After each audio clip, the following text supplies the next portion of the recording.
I'm not Dade County anymore, man. Alex used to slide across the table, catching the blow. It's crazy down here with that shit. Oh yeah, of Back course. in the day, when I lived down City, there, baby. it was nuts, dude. I mean, if you didn't know, you played GTA Vice City, you should know. That should be a little preview. Scarface, shit like that. Yeah, bro. I'm glad I moved out. No, I'm just glad I moved out to like the West Coast and like got the fuck out of there, bro. Mm-hmm. It's crazy over there. I got a basketball Jones. I gotta go watch Jack's, this. Yeah, he's bugging, dog. Jack. Hey, man. True first, man. You know Jack, are you excited? Are you excited for the CW version of The Walking Dead coming to a PS4 near you? Oh my god! You funny. Relax. Relax. Funny. Relax. He started already. Relax. Funny. That shit crazy. Oh man. I'm just trying to get everything sorted. We live? We actually live. Yeah, we live right now. Yeah. Why? Give me 2 seconds. Give me two seconds, and we're gonna. This month went by fast The as Last hell. of Us theme song should be. Let me check. Let me. Over. I want to Can I mute this man? You hear that? So I got muting privileges. Let me see. I can mute him personally. There you go. You can do that. One second, people. We're about to get started. Just give me 2 minutes. Give me 2 minutes, and we're gonna go ahead and get started. I will say this. This is gonna be a spoiler-free podcast. Yes. It's gonna be spoiler-free, so we will not be spoiling anything of the leaks because some of us here have seen it. We're gonna talk about the possible repercussions of the leaks, though, and just talk about how it happened and stuff like that. So don't worry. It's going to be a great podcast. We want to talk about politics and gaming and stuff like that, so you don't got to stress out. But I will say this, I cannot control what goes down in the chat. If we have trolls spoiling The Last of Us or anything like that, I told my mods to ban them on site. So everyone be respectful for people, who want to be surprised and don't want any spoilers. All right? Maybe one of these days I'll do a spoiler cast with everything that we know. It's not maybe. It's gonna happen. Yeah. So we're probably gonna do a spoiler cast probably before the game release, but we're not gonna talk about any spoilers here. All right. BG, that's that Paragon hoodie, or you had got rid of that? Oh no, this is the weapon wheel. Actually, I think my camera froze, but it's the weapon wheel. Oh, yeah, it's the weapon wheel hoodie. I was about to say, damn, that Paragon hoodie going strong, though. He finessed them for a free vacation. I need to get like BG. Hoodie, controller, mouse, all right. I did no such thing. Never played the game. Never played the shit. Hate the fucking just like BG never played Dragon Ball Z Fighters either. They on your ass already. Let's leave that alone, man. That's old. That's old. Ass already. Man, so obsessed with what I do with my free time. It's old. Hey, listen, I'm not the one who made a video about the laundromat. On his ass. Hey, man, I still got laundromats and barbershops ready to give y'all niggas fades, all right? Didn't you get washed? You got a barbershop open? Hold on. Jack, you need that? Oh, yeah, Jack definitely need that. I need to come see That's why about I got my hoodie on. Got that quarantine hairline right now. Man. So I had to, my wife was sitting there and she was like, I think I'm going to cut your hair. It's like, yeah, I don't give a fuck anymore. Yeah, do it. I'm married. I don't give a shit. And she watched like one YouTube video and then she got the clippers that we have for the dog. What the fuck? What? What the fuck? Yeah. The dog clippers on your head? Uh-huh. And then she was like, oh, this side looks pretty good. And then got to the other side and she was like, I kind of don't know what to do. So I said, just give me the damn things. And I just went like this. Wow. Oh, man. Wow. Shaved your the whole way across. Yeah. I love her. She's great. I love my wife. There you go. I can't relate, but sheesh. I don't know, Kofi. Weren't you last time you were on Discord? I heard give me the whole thing, and then you cut the mic off real quick. Oh shit! Wow. So I think you're doing okay. I think my relationship with my barber might be stronger than my relationship with my wife. I'm gonna let my wife touch my head. Like that's crazy. What you got? It's just hair. Nah, it's not. Jack, you fuck up, it's over with. Hair is like a superpower, though. You got to take care of that shit. Yo, Jack, I can't just touch that. I cannot find the super chat page again. Can we run me through that shit? Again? Go to Creator Studio. Okay. I can teach you how to get to Creator Studio Classic. I don't know how to work. No, they got one, bro. rid of it, yo. No, you can still get there. Oh, really? Darian knows. He knows I use a 3 guard. Just show me the new one because monetization. It's on the sidebar. So shout out to King Darian in the chat. He's like, you use the 3 guard. He knew exactly the size that I use. Monetization. Okay, then nice super job. chat. See more. Yeah, you see it? What the all right, yeah, I see it now. All right, cool. God damn, I don't need to make this shit so confusing, bro. I need to get that old YouTube Classic back because that new one is stupid. I'm getting used to it, but it's ass though, yo. You could go back to Classic, but if you're on the new YouTube Studio, you can't see what's going on in the new one. So yeah, if you go to the new studio, just hit playlist. It's gonna open up a new page. Click your icon on the top right, and then hit Creator Studio. Why don't we just move the podcast to Twitch? I'm just saying. Nah, hell no. I'm good. Oh, you can finesse the good. Classic. Yeah. All right, let's go ahead and get started, man. We can show our nipples on Twitch. Alinity only got banned for a day. It's fine. It's fine. Forgot about that. Let's go ahead and get started because we got a lot to talk about this week. Press Start Podcast, episode 148. You guys could tell by the thumbnail. Y'all could tell by the title. You guys already know what's the main topic of what we're going to be discussing. But before we get into that, make sure you check out the Press Start Podcast Patreon and check us out on SoundCloud, iTunes, Google Play, and all that good stuff. Shout out to Nova for putting in work and continuing to upload the podcast there. I appreciate it. All right, so we're going to start off with our one guest. We got the man, BG, in here. Say what's up, BG. Yo, I know what I'm here for. I know who I am. No introductions needed. All right. We here. And our panel, for anyone new that's watching, we got Alex. Say what's up, Alex. What's up, everybody? No, I will not spoil anything about The Last of Us 2. Yes, I did watch the hour and a half worth of footage and everything else. Although I'm not a fan of the game or the series, doesn't mean I'm going to be a dick to you, so you can relax, y'all. Also, it's bad. I'm just gonna say it's bad, and y'all getting finessed for $60 and 4 years of waiting. I'm just saying. That's all I'm gonna say on that one. 7, sir. 7. 7 years. So y'all waited 7 years for this. Woof. y'all hounded me for years about Sony exclusives, and this is what you bring me. Talk that talk, Alex. Talk that this talk. This is what you guys claim is worth for your box, huh? Damn, that's pretty sad. Is this your king? This is your king. See, look, I actually can't wait till everybody gets their hands on the game, or when we do that spoiler cast, because there's a lot of funny shit to talk about. I kind of want Jack. I kind of want Jack to be in the loop too, so we probably gotta wait until release because there's probably no chance this guy's gonna watch the footage that's out. But Jack, go ahead and do your introductions real quick. What's good, everybody? Yeah, have not been spoiled yet. Hopefully I can keep it that way. Can't even pull up the chat, man. I want to pull up the chat like the video. I can't even do that, dog. I can't trust y'all, man. Not right now. How y'all doing? Good. And J-Main, say what's up to the people, man. What's going on, everybody? J-Main back checking in with the podcast. Definitely just took a shot for whoever leaked those Last of Us spoilers, because that nigga dead. When Neil Druckmann get his cuck ass hands on that dude's throat, it's a wrap. It's over.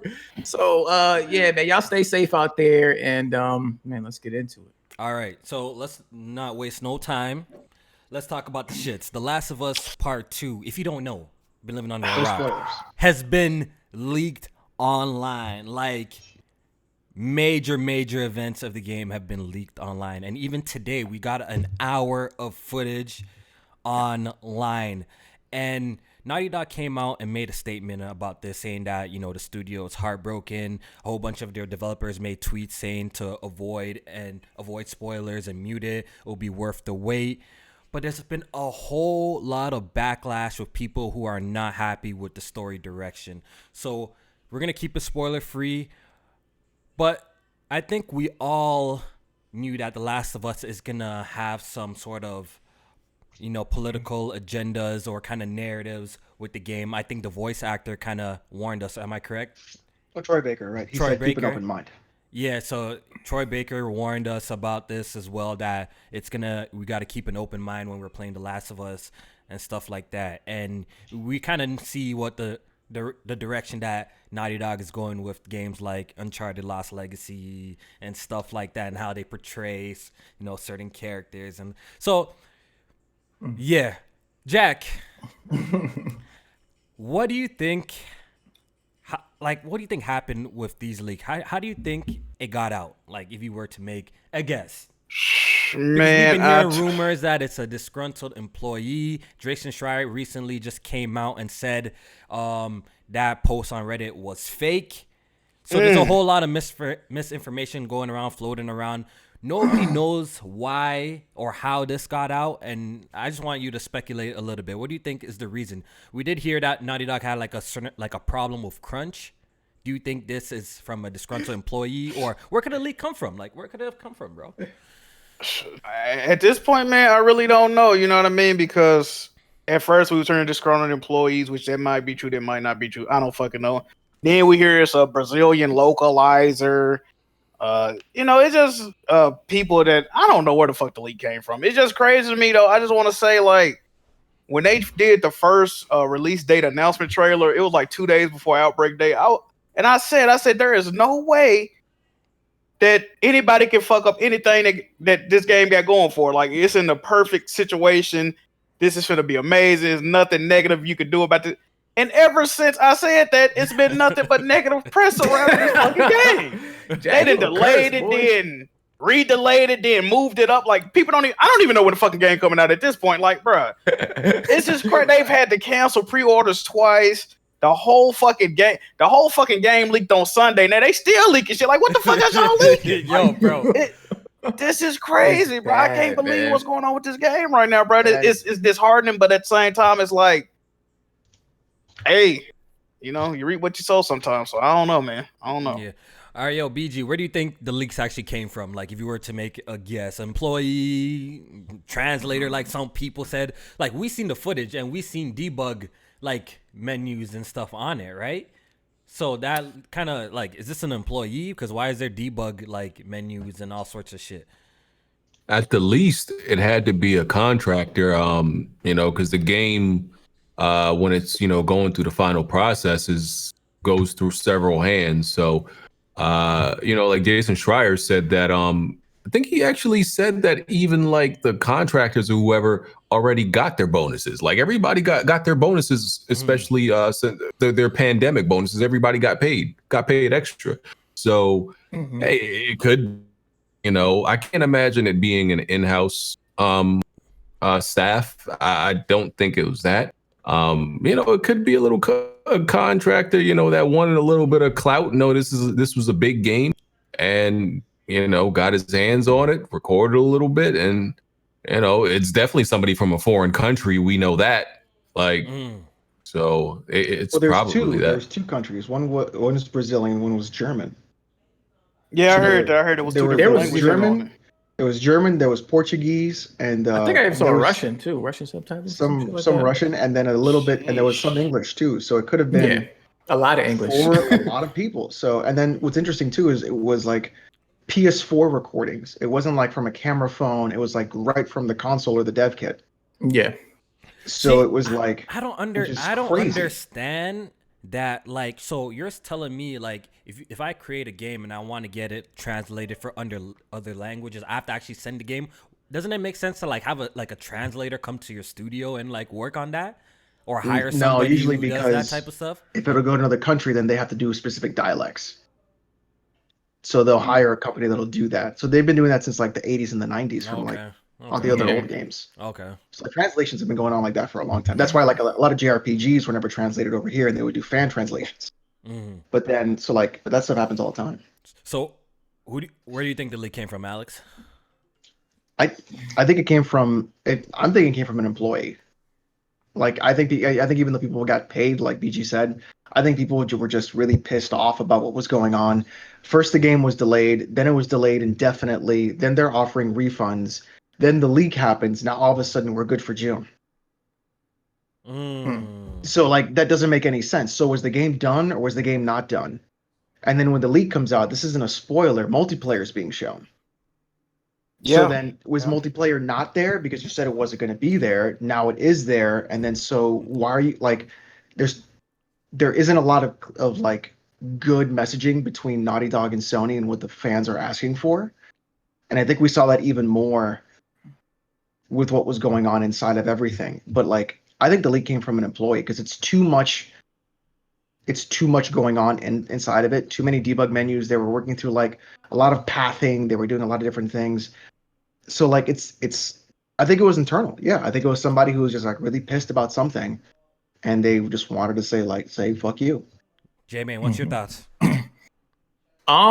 Shit. I don't know. I mean, like, I feel like the game at this point is probably in a lot of people's hands, like we were just mentioning with the whole translation stuff, being as how we see in a lot of different languages from the leaked footage and stuff like that.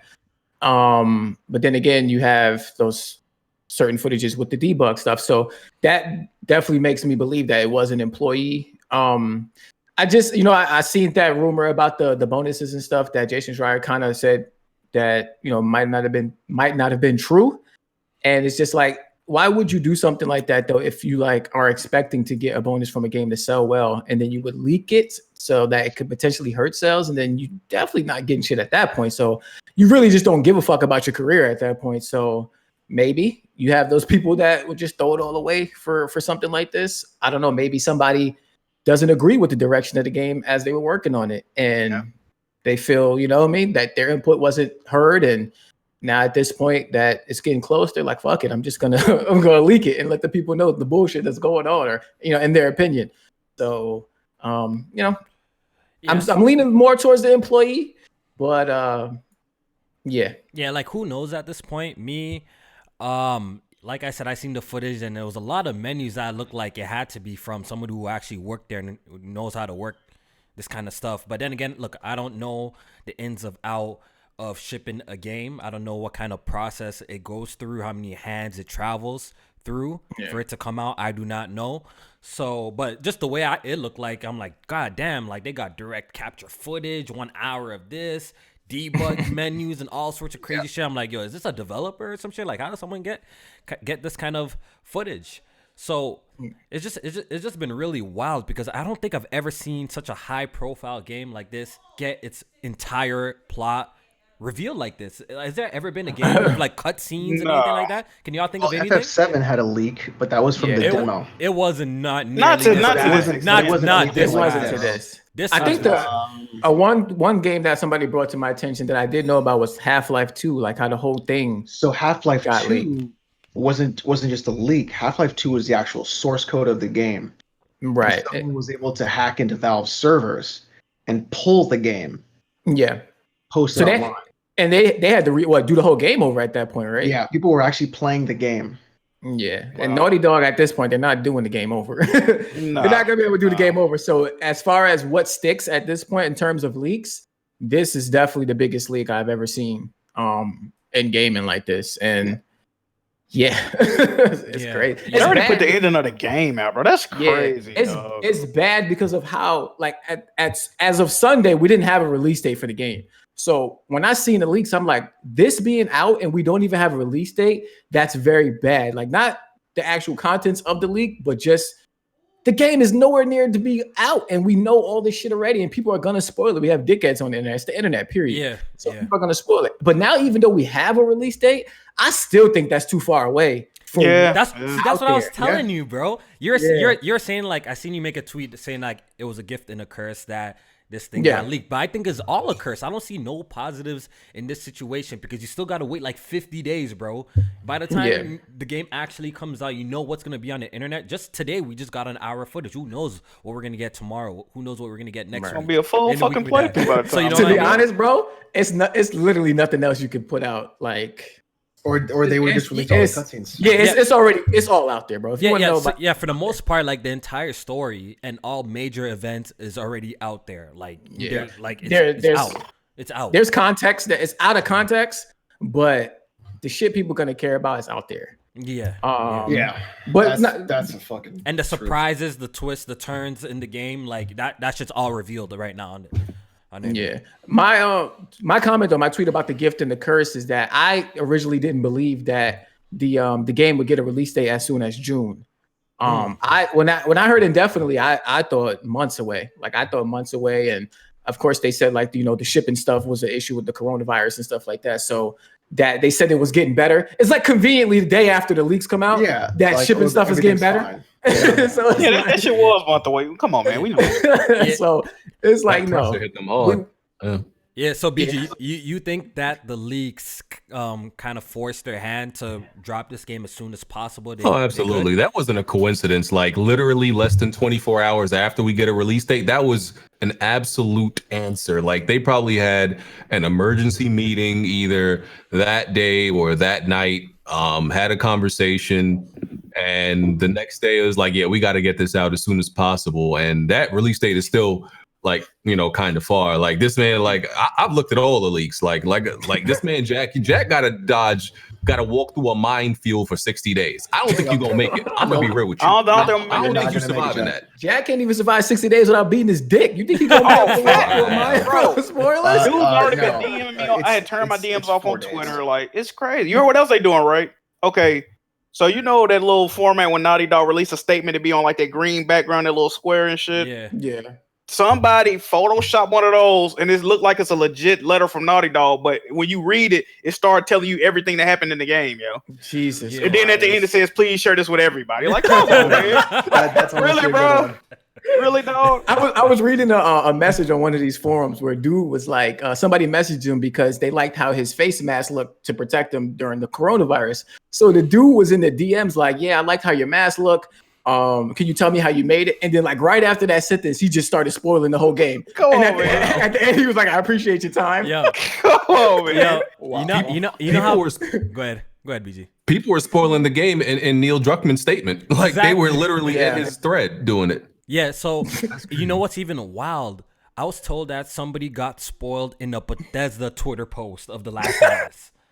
In a Bethesda Twitter post. Not even like the same game, right? It's not even the same game. It's not even related, bro. But mans are dropping spoilers of The Last of Us in there. So like I said, everyone who's avoiding spoilers, your best bet is to actually stay off the internet and stuff like that. That's probably that's tough to do. That's tough to do. How are you gonna stay off the internet? And if you're active in this era, if you're active on Twitter too, you could take precautions by muting words, but then again, there's ways to get around that. And even sometimes that don't work all the time, muting certain words. Your best bet is something that Nev actually showed me. Shout out to Nev. You can actually turn off images or on Twitter. So when you scroll, you don't see people's image. You have to actually click on the post for the image to pop up. So at least this way, people don't use that shit to spoil the game for you. Yeah. Okay. I mean, I tried all of that, and it's still like Harday actually brought it to my attention of how I can get through and shit, because he was posting some things and he was like putting spaces and lines in between. Yeah. Let me shut up. Yeah, it's ways around it. There's ways around it. And even if you, what's it called? My nigga, bro, I had Respect Gaming muted because Bar used to annoy me with that shit. I had Respect Gaming muted for the longest time, but like I still used to see that shit pop up on my timeline though. Like that shit don't be always working 100% through the time. So it's gonna be a tough 50 days for the people who are trying to YouTube them suggested videos. They gonna catch me, dog. Exactly. God of War when that happened. That's how I got spoiled for God of War. Was the YouTube Mafia 3, I got spoiled on that. It's crazy. BG, bro. I got spoiled on Evil Within. You know what I mean? Yeah, BG be putting up pictures of the Anthony games and shit. I wasn't, man. You don't need to get over old stuff. Oh, they for a drop of cloud, BG. That's crazy. I wasn't. I still remember that. Drop of fuck. He didn't spoil it. I'm lying. He didn't spoil it. That was not a spoiler. He didn't spoil it for me, but like I just can't believe, because it was the day after I finished the Evil Within, right? This nigga put the whole final boss on the thumbnail. I was like, in the thumbnail, nigga, bro. How you put? Did you know his name? Did you know what he does? No, but I beat it, so I was fine with it. But I'm like, yo, like if I waited, and I seen your video first, I would have been spoiled by that whole boss. How that whole boss was, bro? Because you're fucking. Well, I have disagreements with people about what a spoiler is, so Okay. What I think is interesting. Oh, you want to ask? No. Go ahead. I was just gonna say what I think is interesting though about me knowing as much as I do know, and typically how I am about spoilers. Because I was pissed when somebody first actually tagged me and what I saw.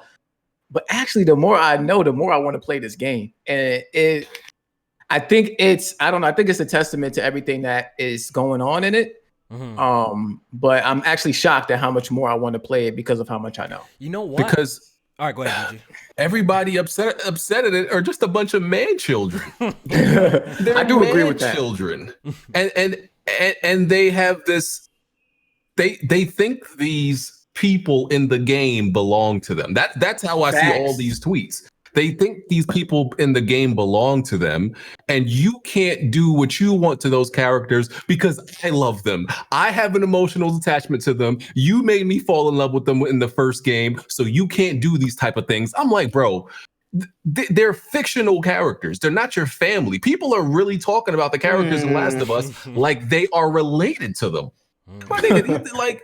Like they're treating them like their imaginary like friend ran away or something like that. I'm like, bro, they're pixels and numbers. They're not real. Like I have favorite video game characters, but I've never felt like, oh, you disrespected my favorite video game character. How could you? Like, bro, it's not real. People keep using. How can you disrespect a character? What are you talking about? Yeah, like it's so stupid to me. Yeah, I think some people's reactions are a little bit over like the top when it comes to all of this shit.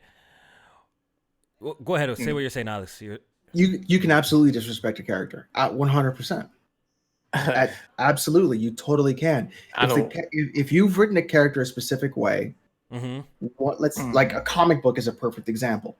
So every author that writes a comic book writes the character in different ways. So Spider-Man has had many iterations of his personality throughout the 50, 60 years or 70 years he's been written. So is Batman, so is everybody else. So like everybody writes the character differently. But the thing is, they have to respect the canon that was written before in order to create a new layer for that character to be a part of. The difference is when you're looking at these things happening and you're looking at what the spoilers were, even as someone who's not a fan of The Last of Us, they absolutely disrespected a lot of characters and a lot of the writing from the previous game, and they threw it in the trash. I disagree so much, but I can't say nothing. I disagree with that. That whole statement you just made, I disagree with that. Why I disagree, but we can't say anything. Yeah, let's not spoil anything. But what I do want to comment y'all could throw in other examples. All right, so for example, Game of Thrones season 8. Yeah, you guys could throw other examples. Like, all right, we be talking about someone like Spider-Man. So, like, what's a way you could disrespect a character like Spider-Man, Alex? Like you were saying, what's a way? Well, not even just that, but look at by turning them into a villain or something, or turning them like Iceman. Okay, Iceman and the X-Men. Okay, right. So Iceman and the X-Men, he is a notorious womanizer. He's had girlfriends out the ass all the time. And then all of a sudden Marvel's like, he's gay now. And it's like that doesn't make any sense. He's a notorious womanizer.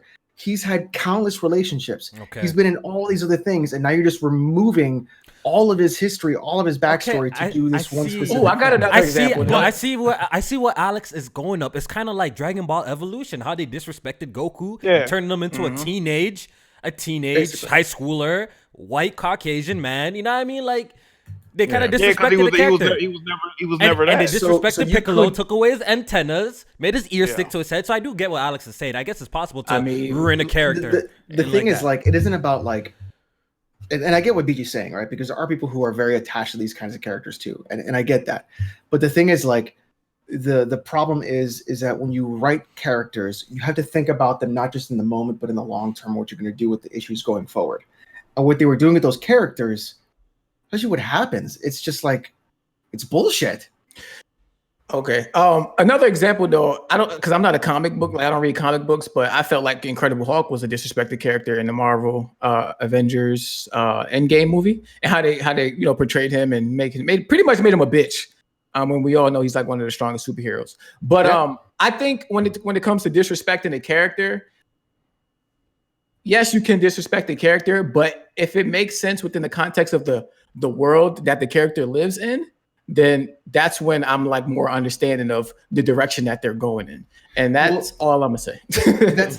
that's fine. I get that, right? But then the thing is, you have to keep it with what would this character do in these situations, right? Mm-hmm. And what would happen in these situations? And would this character's motivations and the way they act be in this direction during these times. And the thing is, those motivations and those actions are not the same character that you had from the previous iterations. And they're not even the same way that they're being portrayed now. It's as if they completely just decided to almost retcon everything that happened in the past to then create this new thing of what they wanted to do. And honestly, like, you can see how weak the writing actually is through those. I disagree with all of this. Like, yeah, me too. with everything I've read and like watched of the leaks, I don't see this huge inconsistency that people are speaking of. Where is it at? Like, I'm not seeing it. It all makes sense within the Last of Us universe. All of what I'm seeing makes sense. Like, so, I don't get it. So think of it in the same as The Walking Dead. That's actually a great example. So The Walking Dead is a perfect example, right? We can do it in terms of The Walking Dead. Daryl in The Walking, was it Daryl or Harold? It's just the one that Daryl. Death Stranding, right? Death Stranding. Yeah. All right. Never fucking dies. Has had like millions of opportunities to never fucking die, right? He's written in that way that it's going to happen, and it becomes an issue to where if the character does encounter something that does kill him, it's never going to be written properly enough for him to validate that death. When you look at everything else that happens through The Walking Dead, you can also see like Rick. When Rick was in the prison, I think it was season 4, and they were there and he was all fucked up. He was all disheveled. He takes one fucking shower. He shaves his beard and he's like, I'm good to go, guys. Everything's fine. And it's like, no, dude, you missed all kinds of plot development. You missed all kinds of character development, all to push forward the arc of what you wanted to do in the story.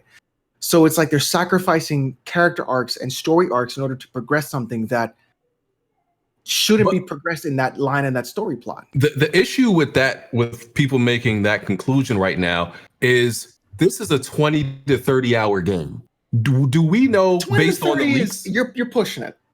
Well, it's gonna be at least 20. That's what they reported. I'm just telling you what's reported. They said 20 to 30. I think it's gonna be at least 20. Okay, we know what happens in the game based on the leaks, but we don't know what happens in between all of those to say that to say that it doesn't make sense or that arc doesn't make sense. We don't know everything. The leaks showed a lot, but we don't know every interval, every second of what happens in the story, what happens in the game. I will 100% agree with you there. And so we don't know what's going on, and we can only speculate about what would happen about that idea. So if that's your argument, J-Main, I agree with you on that. Yeah, that is part of my argument. Yeah, listen, if we get the game, 100%, and if we get the game, and I play this, and I'm like, this story like makes no sense. There's no explanation for anything. I'll say that, but I just don't understand people's like early reaction now. I think it's stupid. It's immature. It's irrational. It's way too emotional. It just doesn't make any sense. And I've read and watched all of the leaks, and it's like I think the reason is because you're shit. Okay. Find your words. I'm really finding my words here. I think because the leak was so jarring in what it showed, and it was so pivotal in what it showed, that was really the only reaction you could have without seeing all the other context. Now, if the other context makes sense for it, 100%, but on its own, like just looking at it, it's weak writing. See, I'm not a writer, so I can't call what's weak writing. And I gotta play the game too. I feel like there's a lot of holes missing too. Like, we know a lot of the major events, but like the lead up to these major events, I want to play it out. I want to see it. I want to see how I feel after I complete the game, and because I feel like that's just the missing puzzle of it. Like, we've seen a lot of like really scenes that really like whoa, but we didn't see the steps to get to those big scenes yet. So that's what I'm saying. And the steps are important. I feel like people just feel like, okay, you built me up in The Last of Us. You built me up, you put me on cloud 9 with these characters, and then you let me down hard. Not let me down as in disappointed, but this is not how I saw the game going. That's what I see from people. This is not how I wanted the game to go, or how I saw these characters going. This is not how I envisioned it based on The Last of Us 1. But the Last of Us universe I'll put it this way. Similar to Game of Thrones, I think. People want special treatment. That's a fact. When it comes to the main characters in the game, they want special treatment. Like, okay, I'm seeing it's so hard to no. So Daryl. That's why I shut up. No. That's why I shut up. I Daryl of Walking Dead, where Daryl can't be touched. Yeah, pretty much. They want this glorified. We could do that. Yeah. They want this glorified shield around Daryl, and if anything does happen to Daryl, they want it to be the coolest thing ever. Like he got to go out in a blaze of glory, holding 2 M16s in his hand, like some crazy wild shit. And when it's not glorious, people are upset. Sometimes it's not glorious. That's just how it is. It's not. It's not always great the way you go out. So here's what you could do is like if they were able to expand on it, like how Game of Thrones did in the first 3 seasons, where you were just like, "What the fuck? I love this character, and you took them from me." Right, because that happened a lot in Game of Thrones. We can all agree on that. But until like season 4, where season 4 got really wild. Are we getting close to spoilers? I don't think we said anything that spoiled it. I mean, we stumbling over our words, so we might as well just move on. All right, yeah. So let's move on. Let's move on and let's talk about another thing surrounding the subject. Okay, so how has this affected your hype for The Last of Us, the leaks and stuff? Because how I personally feel is at this point, I'm excited for The Last of Us. I can't wait to play it, but I'm not as hyped as I was for it at one point. And I don't think it's because I know what's gonna happen or like I know what's gonna happen with the story beats, because in the end of the day, I've always said on this podcast, I'm not like Jack, like the gameplay over the story any day. And Last of Us looks like it plays a lot better than the original, so I'm excited to play The Last of Us. But I feel like what has affected me more than anything is just the prolonged wait and delays more than the leaks, to be honest. How do you feel, Jack, at this point? Are you as excited for The Last of Us as you did when it was first announced, or is it like you just want to play it, you're kind of over it? Like, how are you feeling? Like, I mean, are you still like ecstatic and super hyped for June 19th? Like, how you feeling?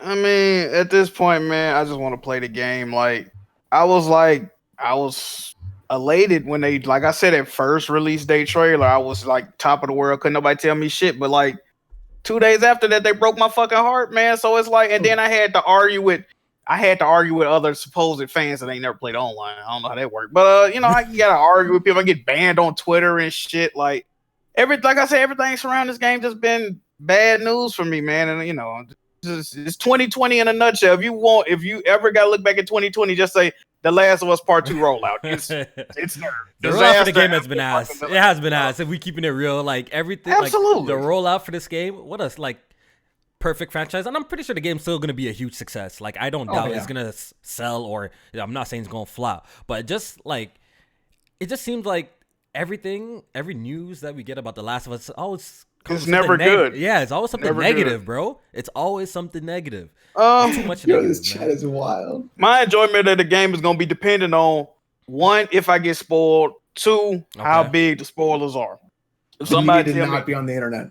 Know what I'm saying? Like, if I find out the end, like, you know what I mean? If I just find out too much shit, I expect me to get, maybe 1 or 2. You know what I mean? It's just inevitable at this point.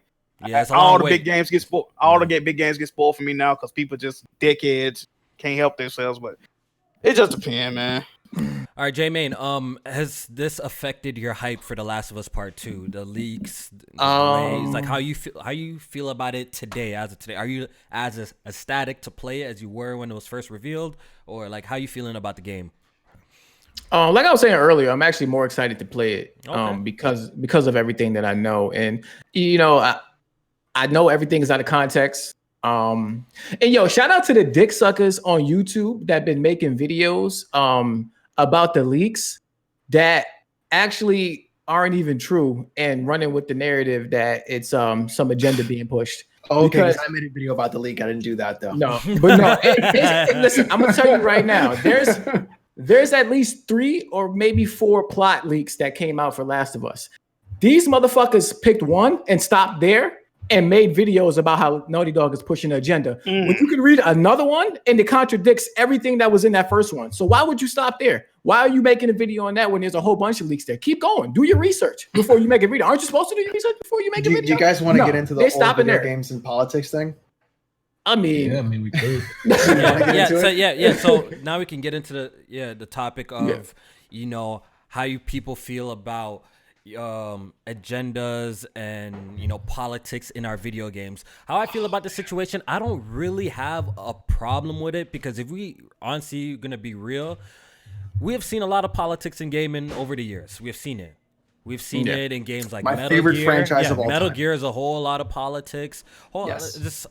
There's games that have politics in it, so something that's unavoidable. But I guess is this certain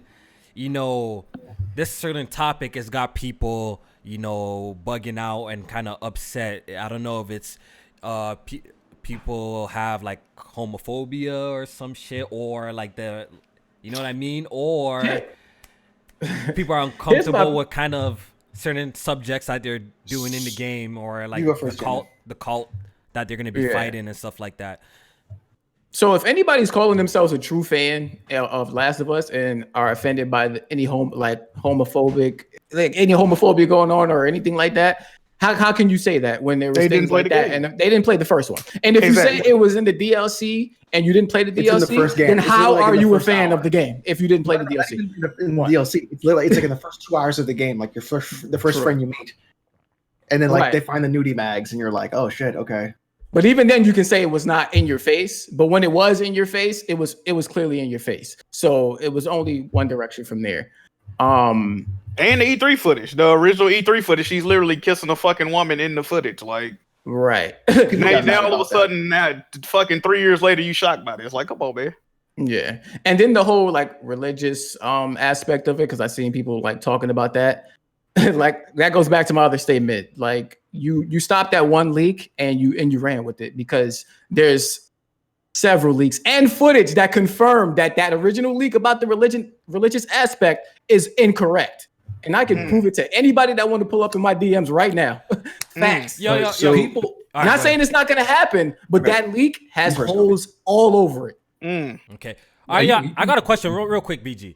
Is Anita Sarkeesian part of this game at all? I've seen people start saying shit. Like I keep hearing she co-wrote or something. Nothing like that. She co-wrote. No, but is she like involved with The Last of Us Part 2 at all? Because I've been hearing people say that. No. Can someone in the chat know? Here's what people do, right? Because Naughty Dog have associated with her, like they've had like conversations with her in the past and interactions with her. When people see stuff like this, they automatically get their tinfoil hats. And they put them on and they go full-blown conspiracy theorists. Naughty Dog has writers that they actually pay. And you think that they brought Arnita Sarkeesian in to consult about the story of a game that they're making. As much as a control freak as Neil Druckmann is, you really think when the man beefed with... They brought her in for EA and Battlefield. That's them. That's them. I'm just saying. So like the possibility is there. I just don't think Neil Druckmann is doing that. Is that her job? Though, like video game consultant? Is that what she's like? She's putting herself out there as a consultant for writing on games. Yeah. But like this man was just his real name is Neil Cuckman. Let's not be. Oh my God. Look, I don't believe that. I think this was gonna be the story well before their interactions with her or anything like that. I don't believe that has anything to do with it. Also, I'm just gonna answer Kofi's previous question. This actually has made me more excited about the game. Because if y'all remember, like I told y'all, I really wasn't that hype about the game like that. People thinking like I'm damage controlling. I've been saying for months, way before. I'm about this game. For one, they removed multiplayer. For two, I never thought the story or the whole game of the original Last of Us was a masterpiece like the rest of y'all. I was never this hype for Last of Us 2. Yeah. Never. So I don't know what I'm just from the standpoint, like I'm just trying to look at it logically and be with reason with this. And I just got to play the game first. That's all. And the whole thing with the politics and the religion, people like politics until they don't. Like literally until they don't. Like they BioShock had politics in it. It had there's a whole bunch of games with like religious references and stuff like that. We named them on Twitter, Far Cry and BioShock, even, you know, Resident Evil, and all these different games. People never had an issue with it.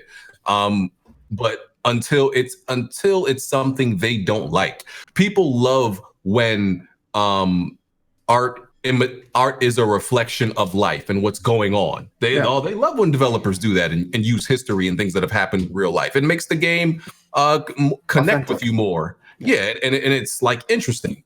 Until they don't. Until it's not something that they want to see. It's not a part of life that they want to see in the game. Now it's an issue. Yeah. Like, y'all gotta pick a side. You know, the Last of Us. All right, go ahead, Alex. I don't think it's about picking a side, honestly. I think what happens is when you look at a game. I want to use Metal Gear for an example. Metal Gear is inherently an anti-war, anti-gun.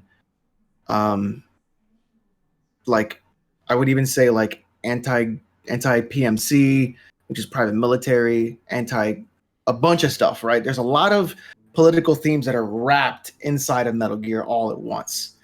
And so the wonderful thing about Metal Gear, though, is that it's written in a way that lets the player decide what they can pick and choose and really take with them when they play that game or that series, especially Metal Gear 1.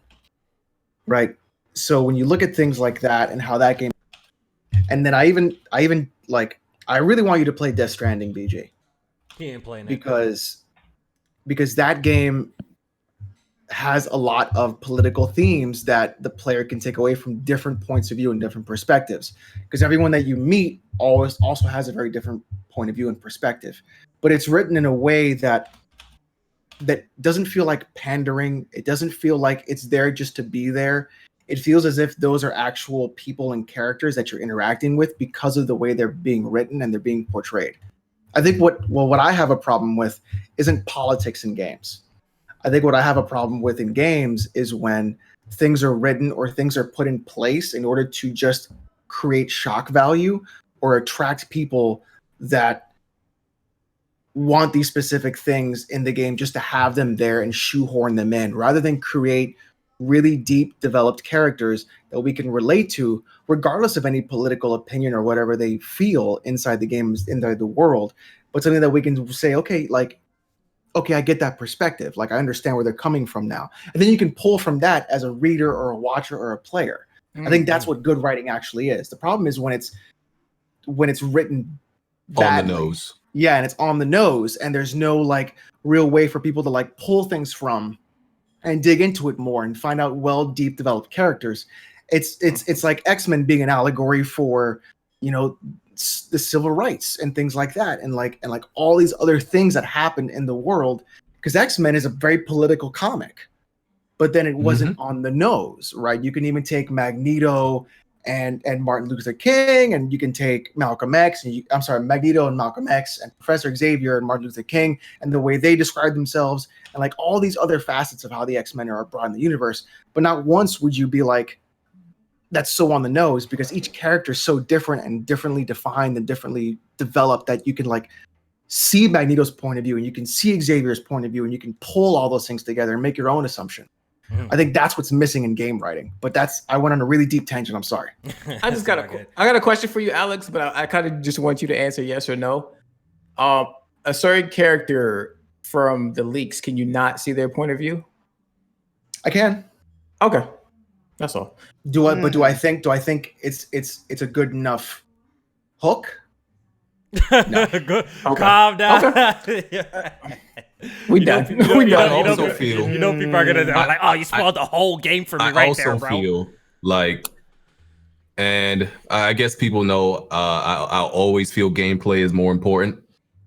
I'm gonna be real with you. This story could be complete trash, and I'll probably still enjoy the game. You see, because if the gameplay is amazing, okay, like that's all that matters to me. Like, bro, that story could be trash. See, I don't really. That's a fact. Agree. I don't really. Hold on, let me say something. Opposite, you see, let me say something real quick with BG. I actually agree with him. The story in the original Last of Us only really, regardless of if you know, I know Alex don't think it was that good. I don't think it was a masterpiece or anything like that, but it needed to be what it was because the gameplay was lacking.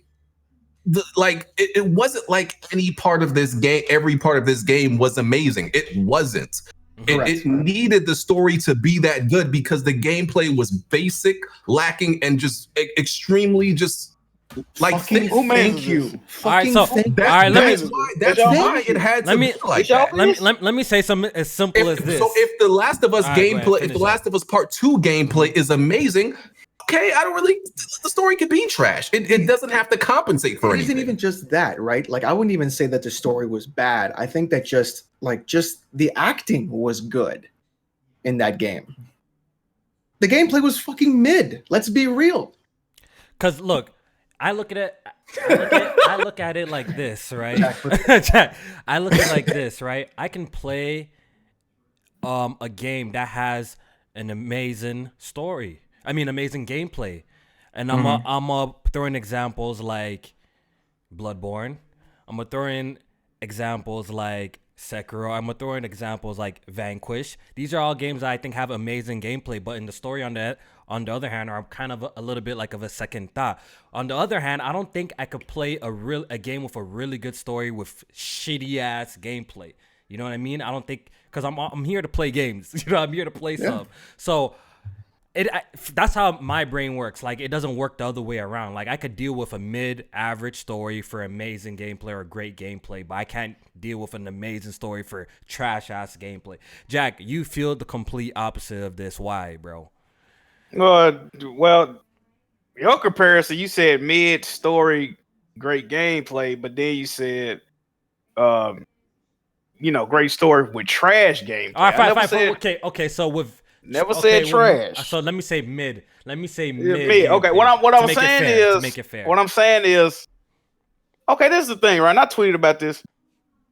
You should go into a game knowing what to expect, right? Shit like Sekiro, Bloodborne, it's a story, but those are more lore-based games. You know, you got to do your research, you got to do your Googles after you beat it to get the full story. How about Vanquish? That's about gameplay. If you turn on fucking Overcooked or Moving Out, you know that's a gameplay co-op experience. You shouldn't be like, oh, the story. So you know what I mean? So certain games, you know what the fuck you get. Nintendo games, Nintendo games, you're gonna get a story. You're gonna have to read that motherfucker, but it might be a story there. But they focusing on gameplay. Shit like Last of Us.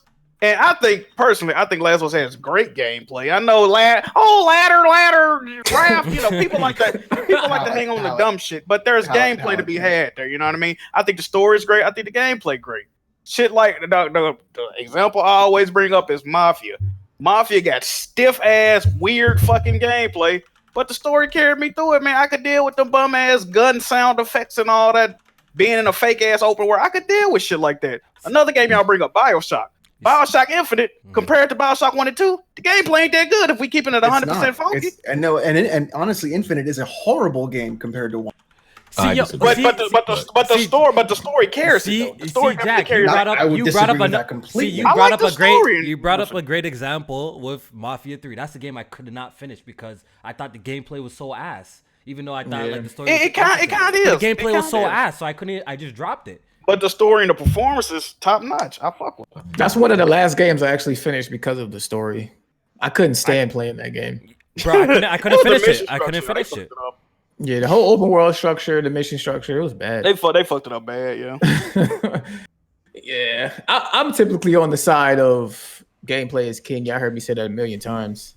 So in terms of, Last of Us, shit might be out of context. And if I end up not liking it, the story, hopefully the gameplay will get me through it. And that's why I don't understand, when people see these leaks and they're like, "Oh man, that story's terrible." Like, I don't think most of y'all are even that intelligent to really no shit. They're not analyzing the story like that.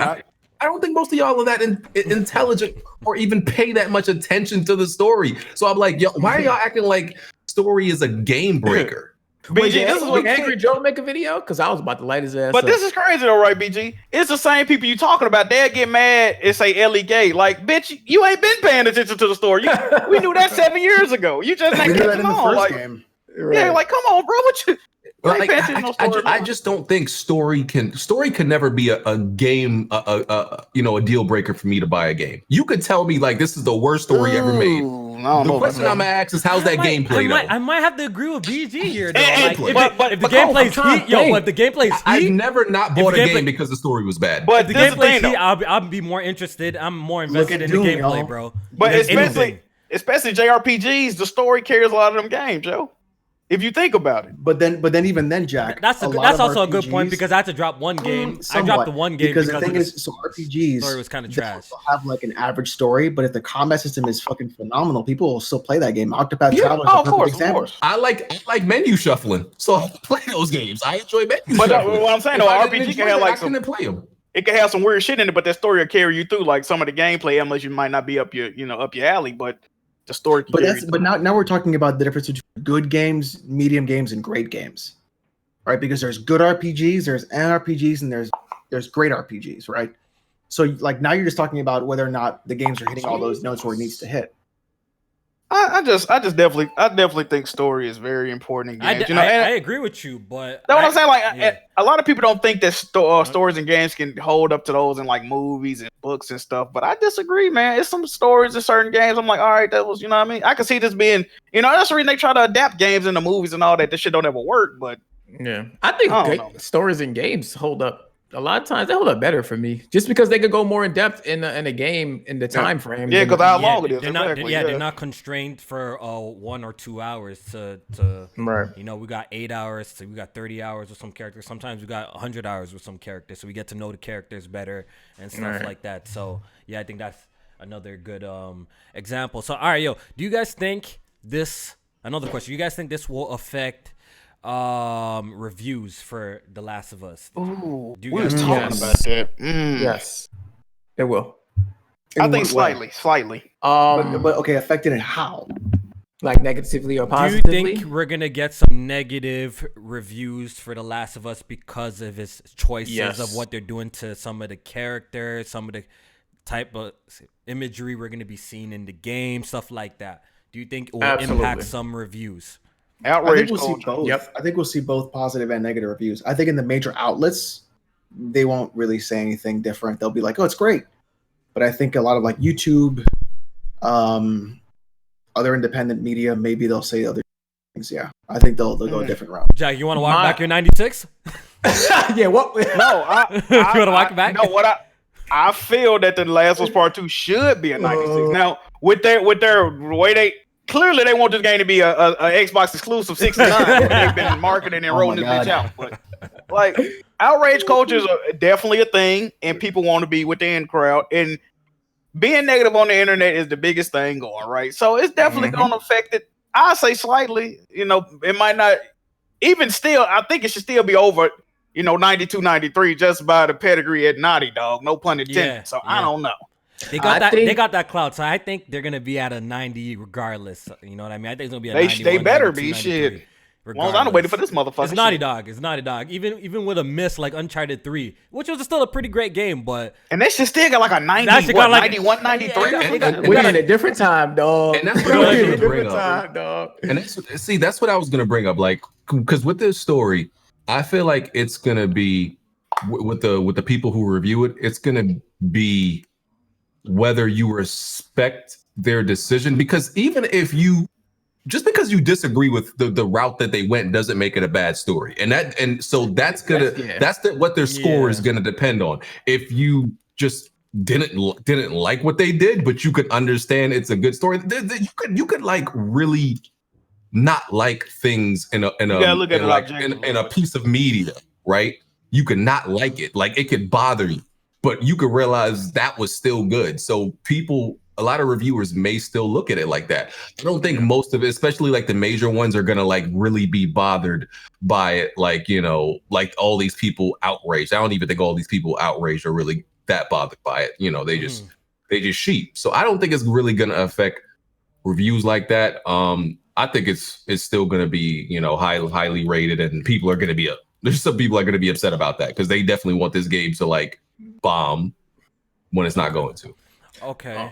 Go ahead, Jimmy. You brought up a good point though, Kofi, with the whole Like, because we've seen in a couple of trailers where, you know, she was hanging from a tree or whatever the hell it was, and how they were breaking the other girl's arms with the fucking hammer. Yeah, and like just some of the backlash I seen and the reaction to that of like some people like, oh, I had to turn away from my screen just to, you know, get through the trailer and stuff like that. I'm just thinking to myself, like, I feel like some people are gonna have issues with that and make a big point about it.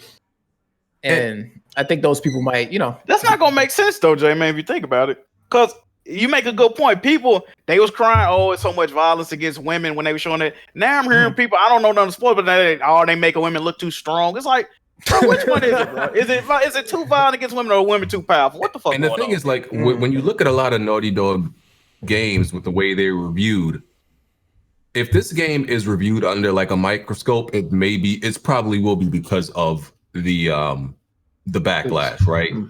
Because when you look at the previous Naughty Dog games, they overlook a bunch of stuff that they never mentioned. Like, you know how many plot holes Uncharted 3 have that not one review has ever mentioned to this day? Crazy. We still trying to figure out how that dude in the suit just disappeared behind the wall. Still trying to figure that out. Till this day, we don't know. They said nigga had a tarot card and he disappeared. Like, come on, bro. we don't know. What was the boss name in Uncharted 3? The boss name in Uncharted 3, like she was super weak. Like, bro, like, come on, man. We still trying to figure stuff out about that game, but that game's sitting like a 94 or whatever it is. I think the pressure will be on them a lot when it comes to The Last of Us Part 2 because of it's just been a long wait. It's been a lot of delays. It's always been in the news. Now we're hearing about the Naughty Dog crunch situation. We're hearing that there's like a 70% like people left after Uncharted 4. Since we're just hearing all these things about Naughty Dog, I feel like people are going to go into reviewing The Last of Us Part 2 with a different kind of energy than they usually review Naughty Dog games. I think this type of things are lingering in people's brains. They're not the media darlings anymore. Yeah, man. you know, they're kind of lingering on people's brains because there's been a lot of negativity surrounding and a lot of controversy. So I could see some reviews being very like, you know, what's the word? Polarizing. Like some people like There's definitely gonna be like one or two reviews from some back alley, you know, site in Portugal that you never heard of. That's gonna be like a 65. I'm sure. Windows Central got you covered on that one. You think Jay's letting that shit slide with a 90? And then like Xbox something, like Xbox Mondo. Mondo about to give them that work. They giving that bitch a smooth 20. Or what was that review site? US Gaming? They always come with some bullshit. US 4 out of 10. 4 out of 10 income. They don't like shit. Yeah, I can almost bet they're gonna give the game a 6. I can almost bet. I'm willing to make that bet. They'll give the game a 6. US Gaming. Because they're always on that bullshit, bro. All right, let me read some of the super chats, and we're going to wrap up this Last of Us conversation just now. And we're going to move on to some other topics. I think we did a pretty good job, you know, not revealing anything. We ain't spoiled. Yeah, I mean, there were hints. There were hints, but it wasn't bad. It wasn't barely. Like, you have to, you know what I mean? It was nothing. I mean, if you've read a book in the last 12 years, you could figure out what's going to happen in that game. Rule out BG. All right. I watched the movies of those books. All right, there you go. Oh, you're one of those. There's been like 10 Last of Us movies. 5 came out before. Hey, low key. Is that why you can't spell on Twitter? Oh man. And everyone makes mistakes on Twitter. What the edit button at, by the way? At fact. That's what I was just about to say. Jeez. We need that.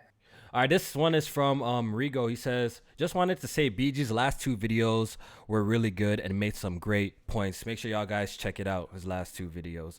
This one's from Killmonger Ultra. He says, do you guys think this leak will make Naughty Dog start sticking to one release date for future IPs? They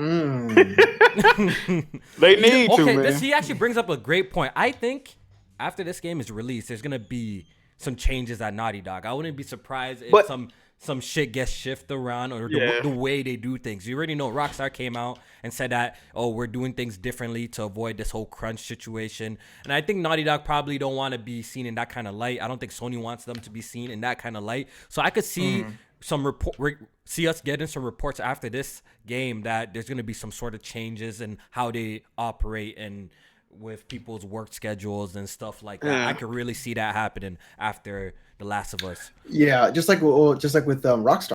Yeah. Yep. Yeah. Do y'all think these delays are on? I mean, these release date shit? Do you think this is on Naughty Dog or Sony? I think this? the last two Yeah. were 100% Sony because they, because of the whole Corona. Yeah, they want to thing, maximize and they want to profit and all. maximize the best possible way. Outcome of Yeah. The Last of Us. They want obviously this game to be a huge success, and you have to release it at a good time, so it's a good success. We've seen stuff go bad with Titanfall and Battlefield, and Call of Duty. You see what happened to Titanfall? So close together, yeah. Right? You see what happened to Titanfall 2. This shit got destroyed because of just where it released. I feel like that game would have got a lot more shine if it just was at a different release date. Wasn't in front of these two titans like that. So that's what it's just the business of it, I believe. Yeah. So it's very important when these games come out. Like, I don't know if people really like pre that, but depending on when the games drop, still it's really important, bro. Like, yeah, you can make or break a game. It's definitely like Sony because, like, from what I hear, like, developers never really want to announce a release date for a game. That's not something like they look forward to doing. Yeah. Like, that's something that they kind of have to do. Like, they're the head of like the division. Like, that would be dude Herman Hulse. Now he takes trips to see how the games are coming along, and he has to like get an eventual answer for them. Like, okay, when is this going to be ready?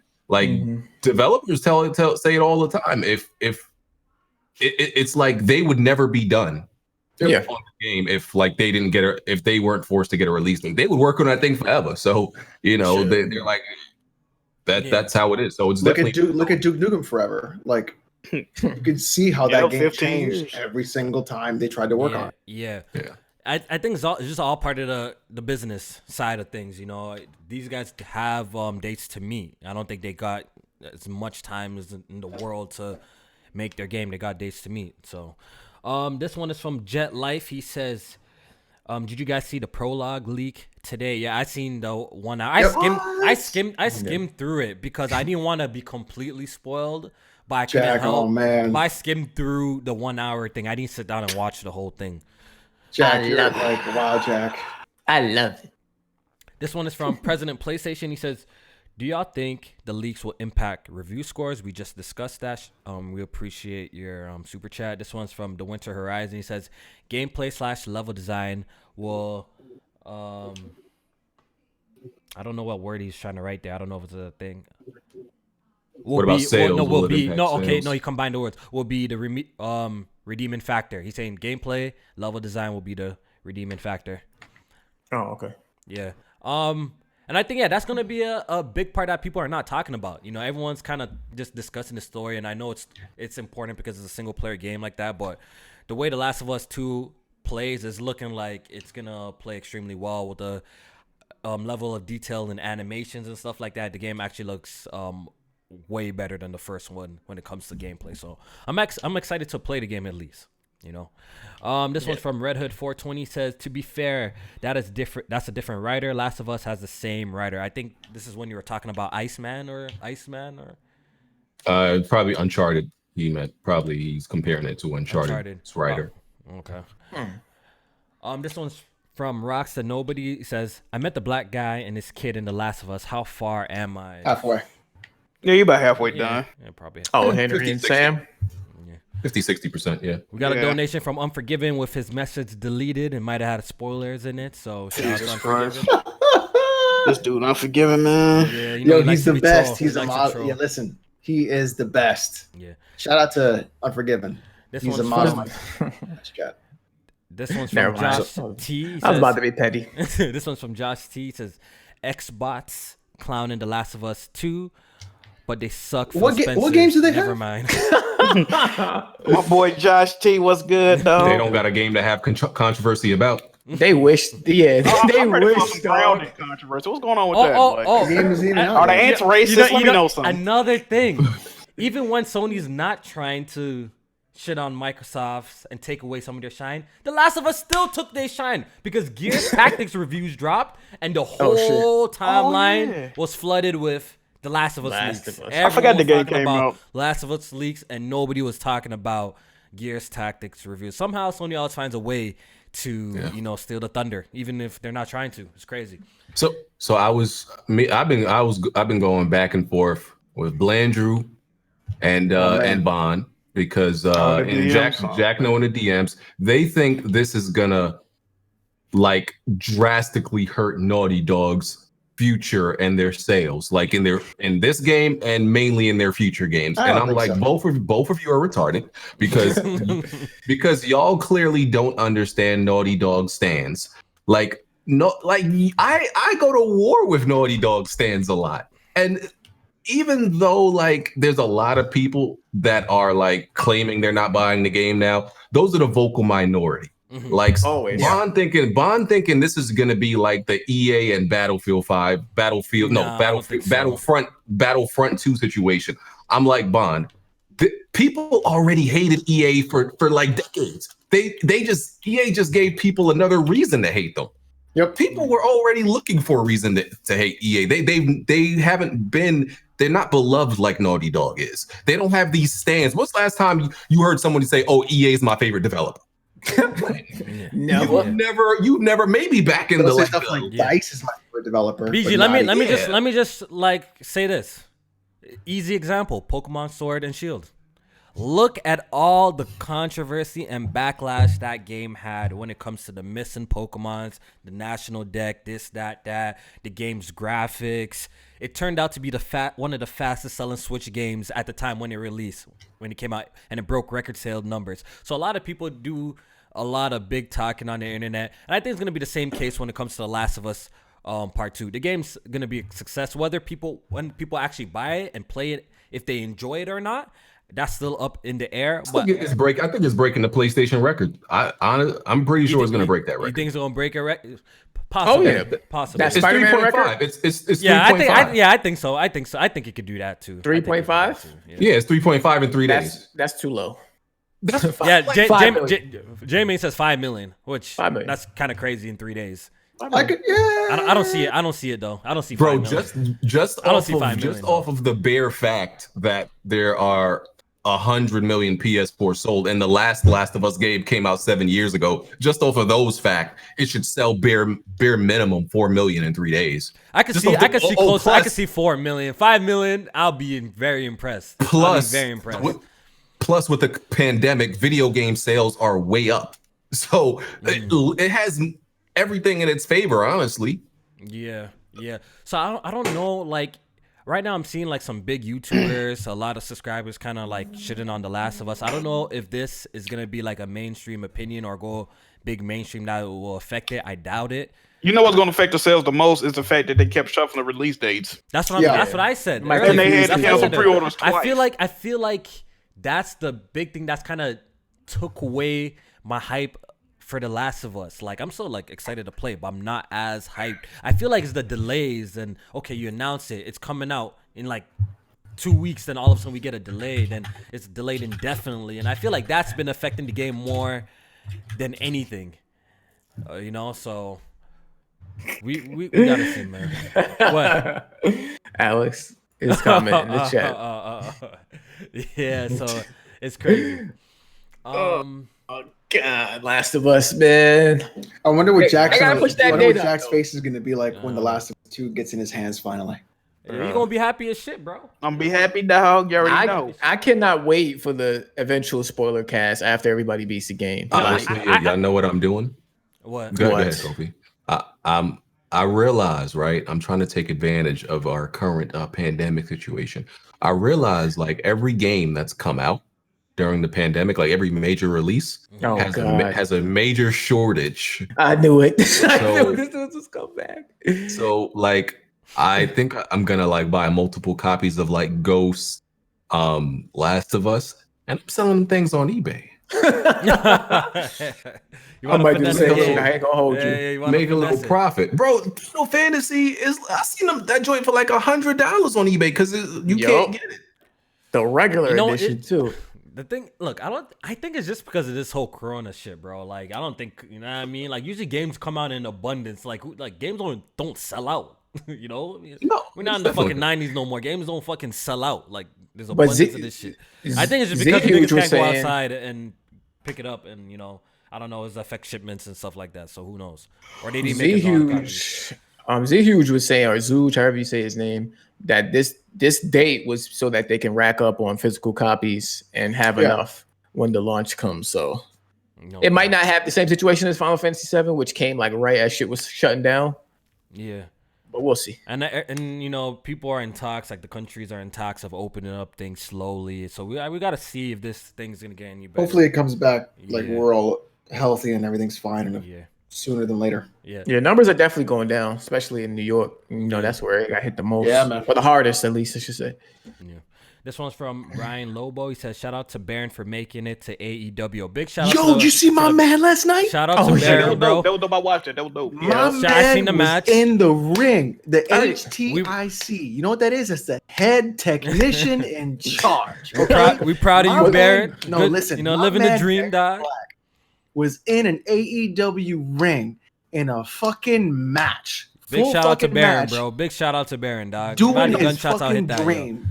Yeah. You know what Baron told me? Big shout out to Baron, yo. Real talk. He told me if he ever made it big, he was gonna buy me a Switch. Hey, Baron, I'm on your ass, boy. I'm not sure if he signed that hybrid powerhouse pace. So he may be like contracted. He may just have a couple matches under him. But the fact that he got in the match with Sean Spears, looking to be Sean Spears' tag team partner, I pray and I hope that man gets that contract. Yeah, I hope the best for Baron too, bro. Absolutely. I hope the best for Baron too, man. You know, all this video game shit aside, I actually hope the best for him. And when it comes to his wrestling shit, that'll be pretty sick to see him make it big in that light, yo. You know, it'd be dope to be like, we used to scream at each other online. This guy's right. Asinine clown. Big shout out to fire, Baron, man. bro. Especially since he started wrestling, in basements over crack pipes and everything. You're from the backyard to AEW, bro. From the backyard to AEW. Yeah, that's Corona. how you start. You know that. Like you're they wrestling in empty arenas now. Baron was used to that. Hey, yo, it's a come up. I call this Tuesday. Fuck you talking about. But Jack, you gotta grind from somewhere. It just shows, bro. You gotta grind from somewhere, bro. Everyone gotta start from somewhere, bro. Absolutely. Everyone gotta start from somewhere. Man's clowning that he's wrestling in the backyard. Look at him, now on TV now, bro. Listen, it's the second time he's been on AEW TV, by the way. The first time he was in the crowd, right? In the crowd, like being the crowd for AEW. Now the man had a real fucking match with Sean Spears. Yeah, that's shout out to Baron, bro. That's the one he was like auditioning for and all that. I have no idea. Yeah, for Sean Spears. Boy, he cut the promo and shit. Mm-hmm. Yeah. Okay. I'm glad he made it, yo, to that shit, bro. Congrats to that man. Yeah. All right, this from let me tell you something. Yeah, you got your ass beat though. Next time, tell him to write the script that you catch a win. You know? I don't want to ever hear him talk about Naughty Dog writing when you accepting writings that you get your ass whooped in. I'll tell you this. I completely believe that Baron is very talented because he was able to cut a promo inside of a gym better than any WWE wrestler has ever done on a fucking cell phone. Yeah, I like this little promo that he did. I thought that was he dope. can do it. He's got the fucking mouth for it. He's got the frame for it. He's got the look. He can do it. Hey, yo, big fat Alex. Hold up. Alex, you cutting a promo for a date with this nigga? Yo, you saying you got a pretty mouth, yo? Oh, OBJ, we need to get him over here, bro. Oh, hold up. He got the mouth for it. Well, that's insider talk for he can talk. I know. All right, don't get the panties out your ass. I like. Y'all remember when y'all remember when he cut the promo at the Video Game Awards? Yeah, he got the mic taken. Man, that was kind of promo right there. He sure was. Yeah. All right, this one's from super chat's from Glenn Sir. He says, if The Last of Us 2 had a gay male hero and the trailer had two dudes kissing, would it have the same sales numbers? This is actually an interesting question. Yo, J-Main. J-Main, let me ask you first. If Joel was kissing up on another man in the trailers of The Last of Us, like how Ellie was kissing Dina, how you feeling, sir? Like about that? Yeah, like how you feeling? Like how you know what I mean? Like what's good? Like how you feeling? If I'm being honest, did Joe get any ass in Last of Us 1? No. I think he's trying to point out like it's a double standard. What you allude to, dog? I'm just saying there was a big time gap from the early events of Last of Us 1 to when we meet up with Ellie. So you saying he could be gay for the apocalypse? That's what you saying. He was best friends with Bill. He was cool with Bill. He was cool with Bill. I'm just saying, dog. Joe might like it up the stinky. I don't know. Wow, he gave her the say. Joel ain't took nobody ass, dog. Come on. When he realized they was ambushing him, they ain't even hurt. Like, did he smash Somebody's Test ass. for real, or was it? You know, I fucked him in the ass. No, bro. He let Test take the L, and he just, you know what I mean? He went off. That don't show me he give a fuck about women. But you think it would actually affect sales? I think there will definitely be even more controversy, though. To be honest, I think so. It would for 2 men more than 2 Yeah, women. because there's definitely a double standards when it is this shit. Because dudes think they pissed off about 2 women. No, you're not pissed off. Y'all be if it was 2 niggas kissing, bro, it would have been a wrap for that game. I'm not homophobic at all, but like on release day I would. But but I'm not. No, you remember on Teenage Mutant Ninja Turtles when Raphael used to sneak out to the movies, they had the trench coat on and all that. I'm definitely dressing like that when I'm picking that game up. Like fucking glasses with the little mustache attached. Like Jackal. Let me get a copy of Last of Us, please. Huh? We can't hear you. Facts. Last of Us, please. I need your photo ID, please. I'm like, I ain't even got it, dog. My name's Gene Shalit, bro. Would I want to see that? No, I definitely don't want to see that in the game. Right? Nobody. I don't like to see that in real life. It's not, and people like to make it seem because you don't like to see something that means you're homophobic. Like, listen, I just don't like to see it. It's kind of gross. But as a straight male, I'm supposed to think it's gross. Like that's not supposed to be like, oh, that's supposed to be like, oh, that's fine. I'm supposed to think it's nasty. That's just natural, right? But would it stop me from buying the game? Is the gameplay fire? I'm still getting it, bro. It always comes down to gameplay for me, dog. Okay, you know how like it would have to have like a whole bunch of like uncomfortable like gay sex scenes for me to be like, all right, yo, this is not a buy, bro. Yeah, that's too much. That's too much. I'd be like, I'm not buying this. If it had a whole bunch of like uncomfortable like, I'd be like, whoa, this is too much for me, bro. I don't know if I'm ready for this. Didn't you like get up and run away during Bully when he kissed another boy? First of all, that was edited. That was edited footage, bro. That's the first time me was trying to set me up, bro. He put up some posts today. Didn't you play Dream Daddy to complete? No, I didn't. No, I didn't. Stop this. I played that game as a Patreon request, and I did not complete it. Stop this. And we know what show. Like I don't know if y'all ever watched whatchamacallit, How to Become a Murderer. No, how to get away with murder. How to Get Away with Murder. Yeah, I love that show, but bro, there's too many gay scenes, and I be skipping past them joints. I be like, come on, man, all this. Sometimes some things make all this stuff. Yeah, some things make me uncomfortable, but I think it's not. It makes me a little uncomfortable. It's just not your preference, bro. That's it. Are you comfortable because you're hiding your true self? What are you trying to say? That I like sticks, dog? What are you trying to say, bro? What's up? Sticks. You're saying, You saying the nigga's wearing a beard right now, bro? Like, you know what I mean? Wait, what is that term? From the fucking. Oh, I know what that means. Yeah, that's like when you hide some shit, but like you hide some shit. Or use it as a cover. Yeah, wearing a beard. When you gay, but you got a girl. You got okay. Something like that. Yeah. Like I know about like twink bottoms, power twinks. I don't know about wearing a beard. It's something about wearing a beard or some shit. Forget Me Not says people don't even know Bill was gay until 2 years ago, so they don't pay attention to story. Also, Dying Light had great gameplay but forgettable story. Yeah, the Dying Light story wasn't like the best story, but the gameplay was fire. Definitely another example of great gameplay. I can deal with great gameplay, but in a mid story. And this one is fun. King, he says Naughty Dog had a nice run. Crazy how all this happened when Xbox is trying to make a comeback. We're going straight to that multiplayer. Okay, so I guess we're gonna end it here. The last this is not a spoiler. Actually no, there's 2 more donations. Sorry. This from Trago. He says Bayonetta story is dumb, but that gameplay though. Sofa Spy says so. Yeah, I can see that. So is Sony getting? Wait a second. I can't see. Is Sony going to double up with The Last of Us 2 on PS5 or offer a free update? Oh no, they're gonna make you pay. We do not know yet, so don't listen to Alex. We do not. Be backwards compatible. That's an L if they make you pay. So make you pay. Multiplayer. The Last of Us Part 2 the multiplayer got leaked. This is not spoiler territories because it has nothing to do with the story. A lot of people were asking for the multiplayer, so I guess it's confirmed they are 100% working on the story. We seen footage. When do you guys think this is gonna release? Do you guys think this is gonna be a standalone thing?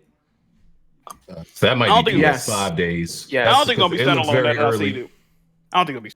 So you think it's gonna come? You think it's gonna come to the game later, like an update? like an update? Yeah.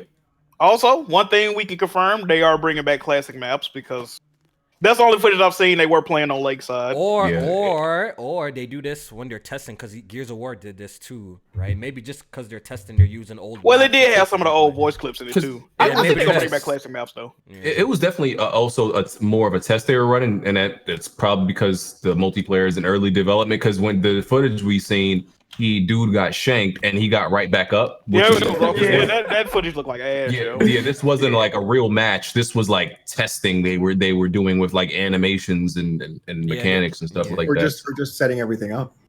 Yeah, it's real early, so we're not getting that on now. Yeah, I don't. Okay, The Last of Us comes out this year. We're probably not gonna see the multiplayer until when? When do you guys think? Next year? 2020? I think PS5 launch. I think they're gonna have it ready for PS5. And then the multiplayer also goes on PC. That'll be interesting. I doubt it though. You know, I think it is going to have a standalone aspect though, because I think like the people who bought Last of Us are going to get it free. But if you just want the multiplayer portion, I think you're going to have to buy that separate. I think they're going to do something like that. You think so, huh? It needs to be paid. If it's free to play, it's gonna ruin the fucking game. Trust me. Yeah. It's gonna ruin. Because I don't think it's gonna be free to play, but I do think it's gonna have battle royale. I do think it's the footage that we saw didn't have that, but I did see a picture that kind of looked like Christ, another battle. Yo, Jack. But hey, you're talking about free to play model. It's probably gonna still have weapon microtransactions anyways, where people go buy. It is. I'm just trying to alleviate some of that. That's all. Jack, did you see the multiplayer footage? 13 seconds though, yeah. Yeah, that's what I'm talking about. That's all. I saw that. Did you look at the top left of the screen? The map, bro? They have a fucking map in the game. That map big as shit, and you can see what way people facing now. You notice that? I hope that they got to get rid of that. They got like a vision cone now. Yeah, I seen that. Terrible. That should look like Call of Duty, bro. That map was big as fuck, yo. That's what made Last of Us multiplayer so good, is that you only got spotted if you was running around the damn map. Yeah. So I guess we got to see where they take it. So this pretty much wraps up our Last of Us conversation. I think we did a good job on it, and we didn't spoil anything. But let's move on. Since we're on the topic of multiplayer, we got some news we got some rumors on Horizon Zero Dawn 2. So the game is rumored to be huge. The map's gonna be big as shit, right? And it's also rumored to have a co-op mode, and this had a lot of backlash from the PlayStation community. That a lot of them were kind of upset hearing that Horizon Zero Dawn 2 could potentially have a co-op. Is co-op bad in games? Does it affect the story in games, Jack? Absolutely. No doubt in my mind. Because I said, why would a co-op feature be bad in Horizon Zero Dawn 2? And this is what me and BG was talking about. I don't mind if Horizon has a separate co-op mode, but the way Horizon is designed, and most games are designed, first of all, the co-op feature, especially if it's drop in, drop out, it's going to break immersion, right? Horizon, you had numerous AI teammates which would say, hey, this lives perfect to co-op. But you guys think about the second person that's playing that game. They're going to have to either constantly keep switching characters, or you add just a character that you run around with all the time, which means you're going to have less interactions with people in the game. It's going to be less characters that you do missions with, shit like that. So it's definitely going to take away from the story. I don't think it's a good idea. And Bond, I didn't even know this, but Bond showed me an article when they was talking about making of Horizon 1. And if you don't know this, Horizon was originally supposed to be a co-op game, but they said they reeled it back because if they would have made it a co-op game, they would have had to take out 50% of stuff that was in the original game. And I don't want that. I don't want that. That doesn't mean they would have to do it for the second game. I'm just saying. Not necessarily, but I'm the type person, if it ain't broke, don't fix it. You know what I mean? Look, here's my stance on this. And my stance is simply, y'all tell me these are the best developers in the world. I don't care how they do it. I don't care what the challenges are. do it. All I'm doing is working off of what y'all tell me. But BG, hold up. You say you don't Y'all like told co-op me in this. games, though. Y'all But told me BG, you don't this. like co-op in games, though. What's up? Bro. Here's the BG thing. beat Borderlands 3 solo. Here's the thing. BG told me. Yeah, I just remembered it. BG said you don't like co-op in games. Here's the thing, though. Even if I don't use it, even if I don't end up using it, I still like the choice to be there. Just in case I do like it. Okay, wait. I do like horde modes. Hold on. No, because I do like horde modes in some games, and that's a form of co-op. I don't like co-op like where you typically have to play the story together. I don't like that. But like co-op, like where you're taking on like waves of enemies, I actually do enjoy those. Is there more detail on what the co-op actually is, or did you just say co-op? No, just co-op. They just say co-op. They're just co-op. So these are just early rumors of Horizon. So we don't even know what it could honestly be. We don't know what type of co-op feature the game's gonna have. Okay, go ahead. So I think a lot of people are just placed with their frustration about co-op because it is something that is continuous that happens in the industry where if there's co-op multiplayer or something that is added on that is not really part of the main design of the game, then the feeling is that it takes away from what the game could have been in other aspects. Mm-hmm. So like Doom Eternal is a perfect example. That multiplayer is fucking garbage and shouldn't have even been in the game in the first place. And they could have used that development time to make the campaign longer, fix some other issues that Doom Eternal had, or even just make the game better overall. So I can see where people's argument is about that, right? So like, this is a single player game. I want it to have a single player experience. Yeah, there's AI stuff here and there, but this is sort of like what I want the game to be.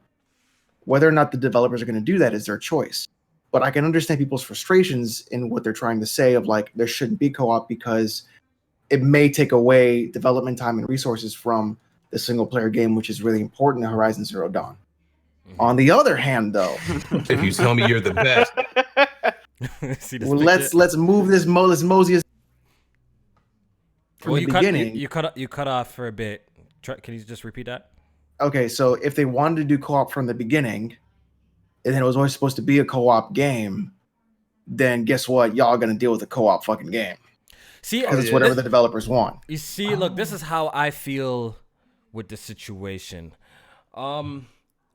I feel like, the developers, is up to the developers. They should make whatever the hell they want, first of all. You know what I mean?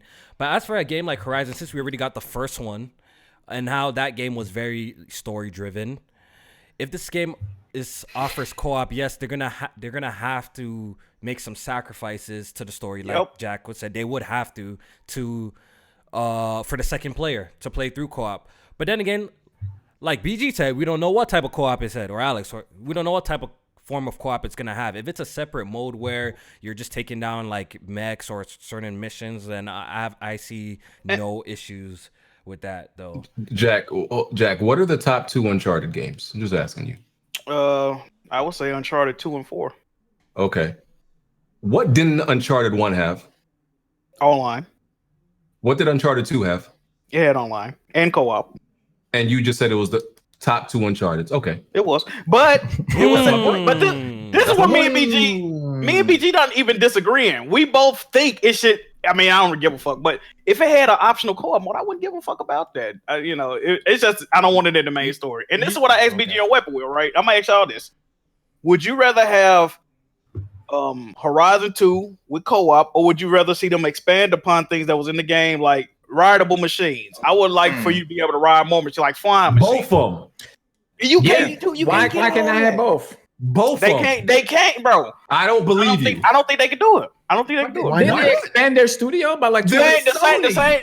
Like, bro, you see what happened? Like, they've canceled games because they couldn't make co-op or Scalebound. Listen, I don't see it working, bro. No, Jack. No, you kidding? I'm not gonna allow you to do that. I'm not gonna allow you. Well, Platinum Games is trash. Scalebound as a defense. Platinum Games is trash. Okay. No. Okay, exactly. After all this praise y'all do of Sony Studios and how much y'all trash other studios, I ain't trying to hear that comparison. Y'all tell me they're the best. I'm gonna give them the best work to do. This is the thing, though. This is the thing.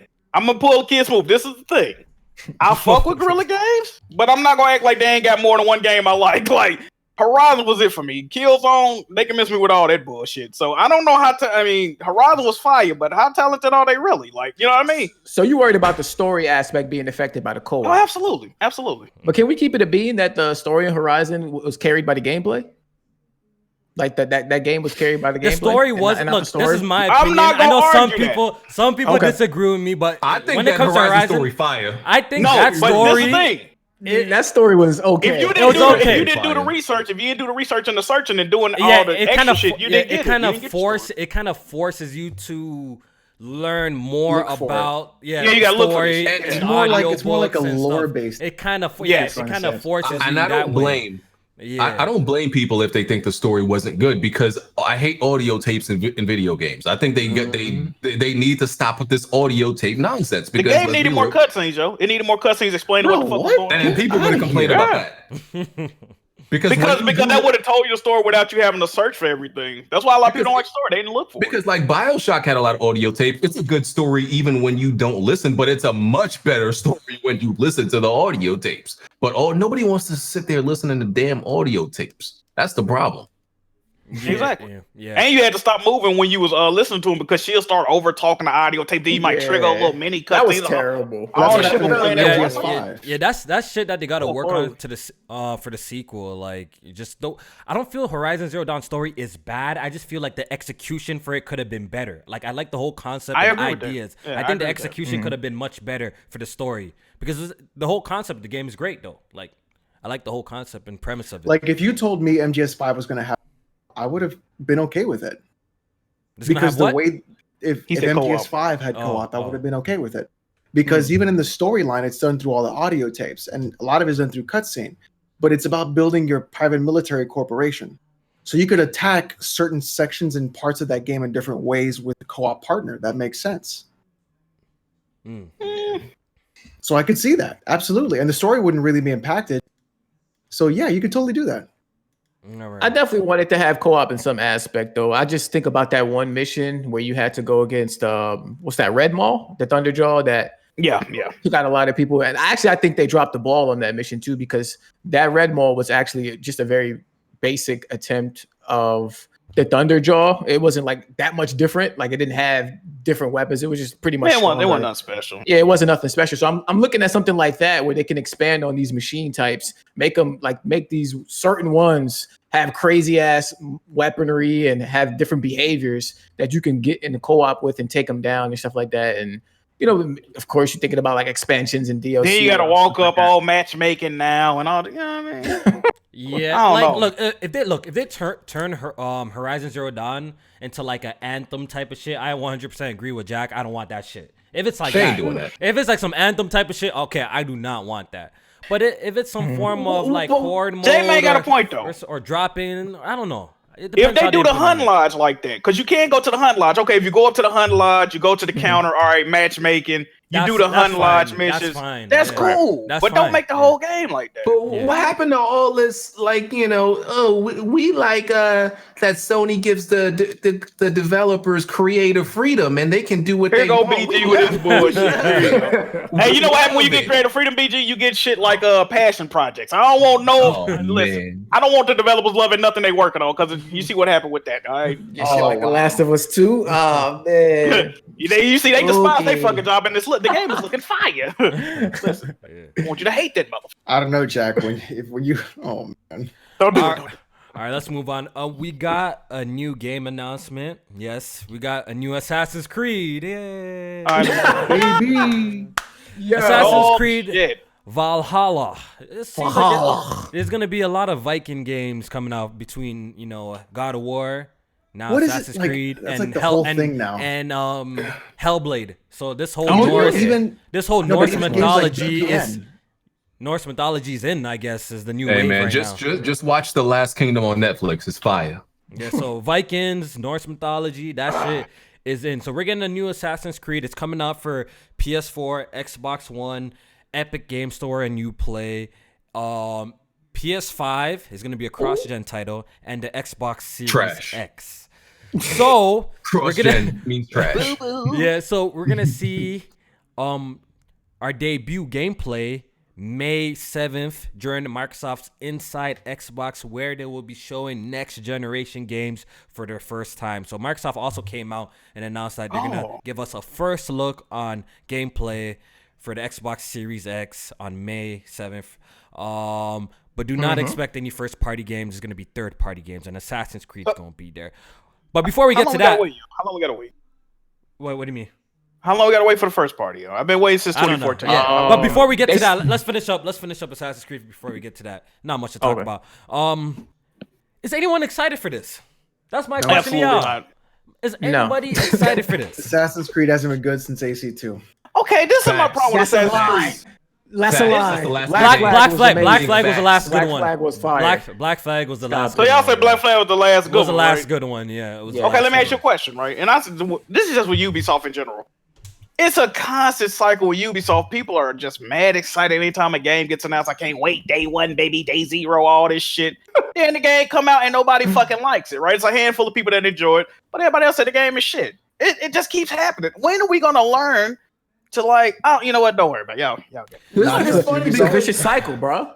It's a cycle, bro. I don't even know nobody that likes it like that besides Uncharted. Besides Kid Smooth. With like yeah, Smooth's fucking. The Xbox Xbox niggas are fucking with it, bro. Because they got the marketing rights.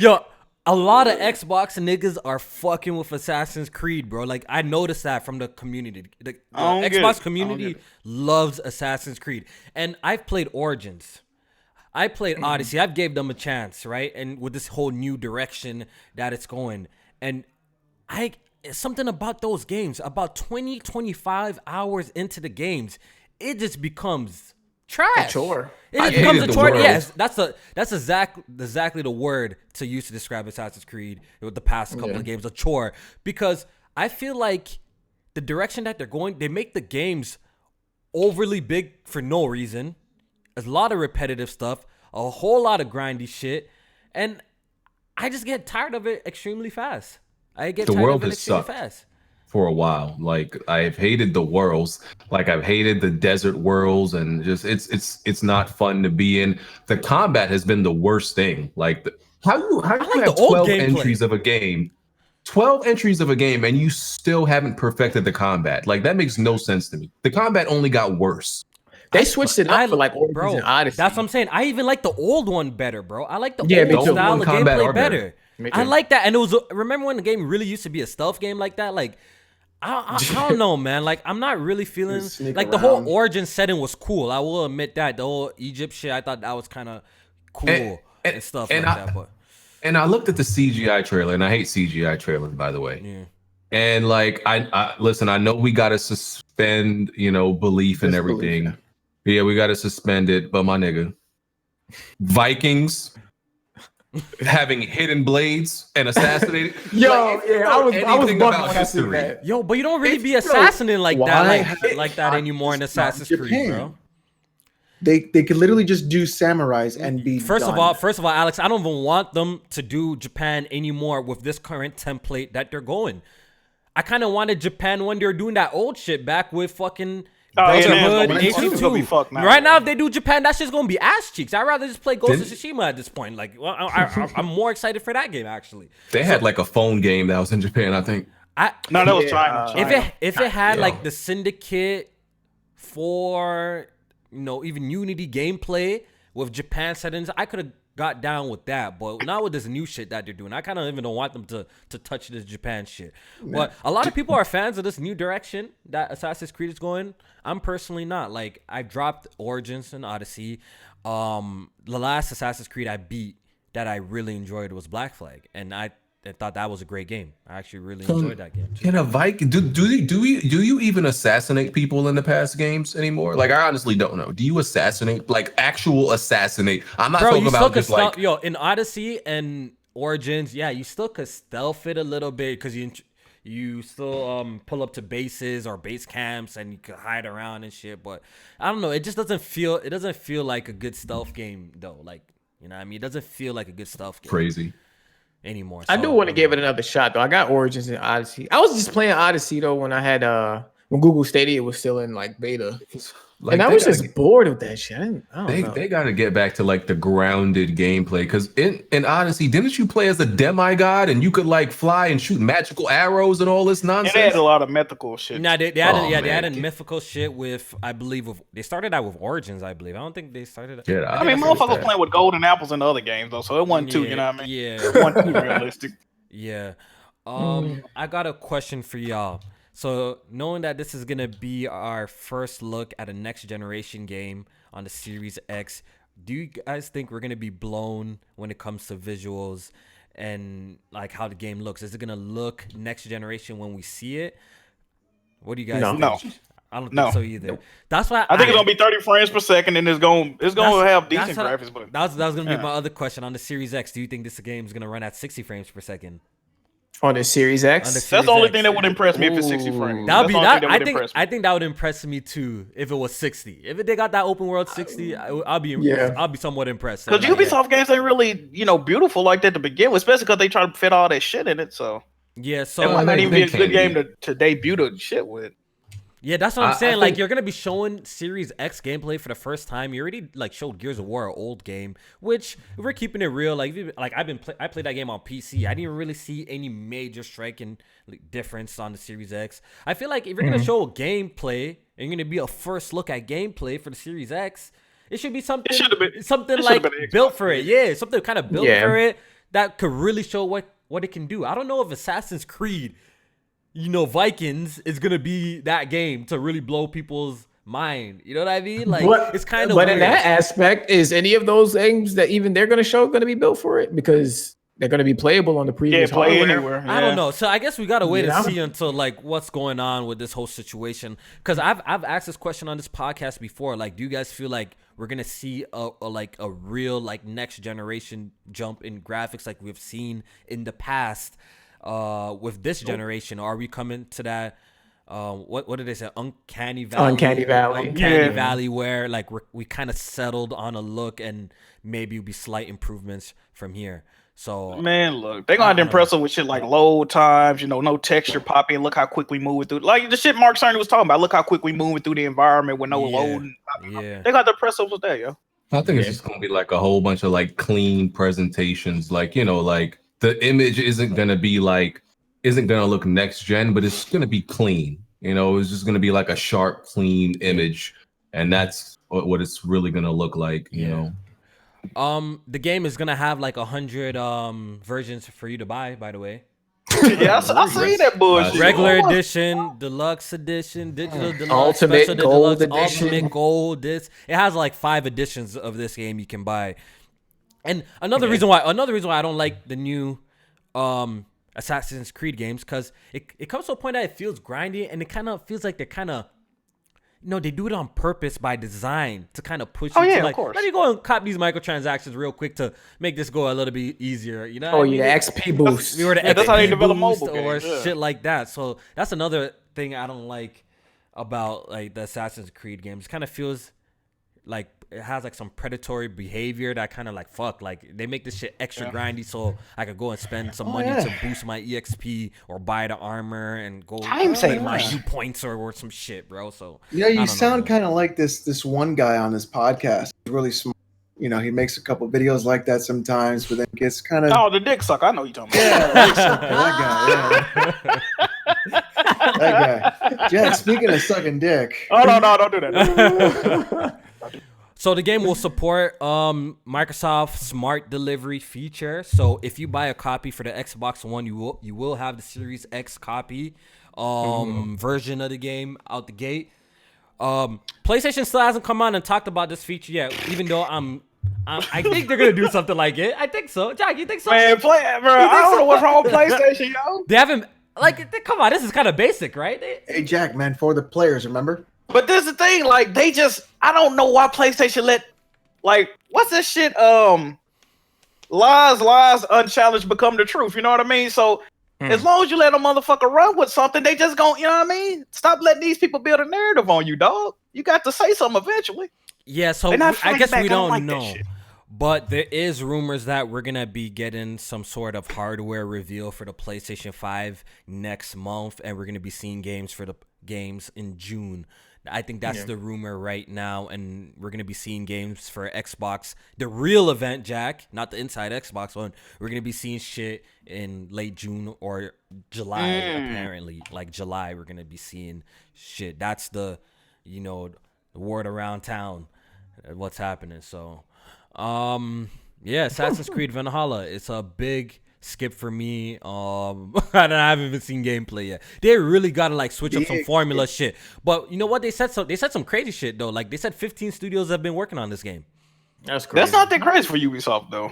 That's regular. That's regular shit. Yeah, because they got I want to say they got either 21 or 23 studios. Yeah, they said 15. Yeah, that's normal for them. That's why their games are so inconsistent. Like one part would be great, then the other part would be like, what the fuck? The same people that make this shit. You wouldn't even realize. All right, let's move on. So, I was talking about the May 7th event that we're getting next week for the Series X. Do you guys think we're going to see more than Assassin's Creed? It's going to be more than that, right? We're going to see more third-party games, right? They're not going to just show Assassin's Creed and show PUBG for the 100th time or see if Minecraft, what they going to show? Cyberpunk, I think it's Batman? I mean, shit. So hopefully, if this is gonna be like a showcase of a lot of third-party games, then I'm definitely gonna tune in because I want to see what games are coming out to these platforms. What's up? What if they show a whole bunch of games that's already out though? That'd be bullshit. I don't know, man. Like a whole bunch of cross-gen games that just go, what's smart delivery? Fam. Yeah, I think it is going to be a lot of cross-gen games, though. I mean, that's what we're going to have. I mean, unless they start talking about first-party. That's cross-gen, too. So a lot of cross-gen third-party games. I'm cool with cross-gen third-party. I'm talking about, shit that ain't came out yet or on the brink of coming.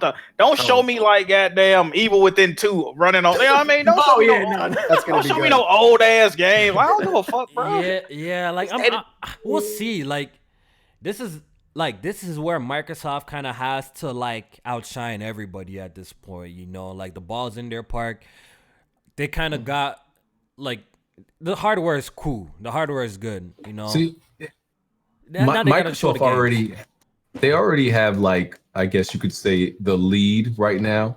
You could say they have the lead, right? Yeah. But the one category that you always faltered in was first party games. Yeah. So imagine they have the lead again and they still falter with first party games. See, I wouldn't even say they got the lead, but I feel like they just haven't made too many mistakes. Got the momentum right now. Yeah, they haven't made too much mistakes when revealing the Series X. You got to be some crazy fanboy to be like, yo, how they've been showing the console's been good, man. I don't care if you hate Xbox or not, but they've been showing the console pretty damn well.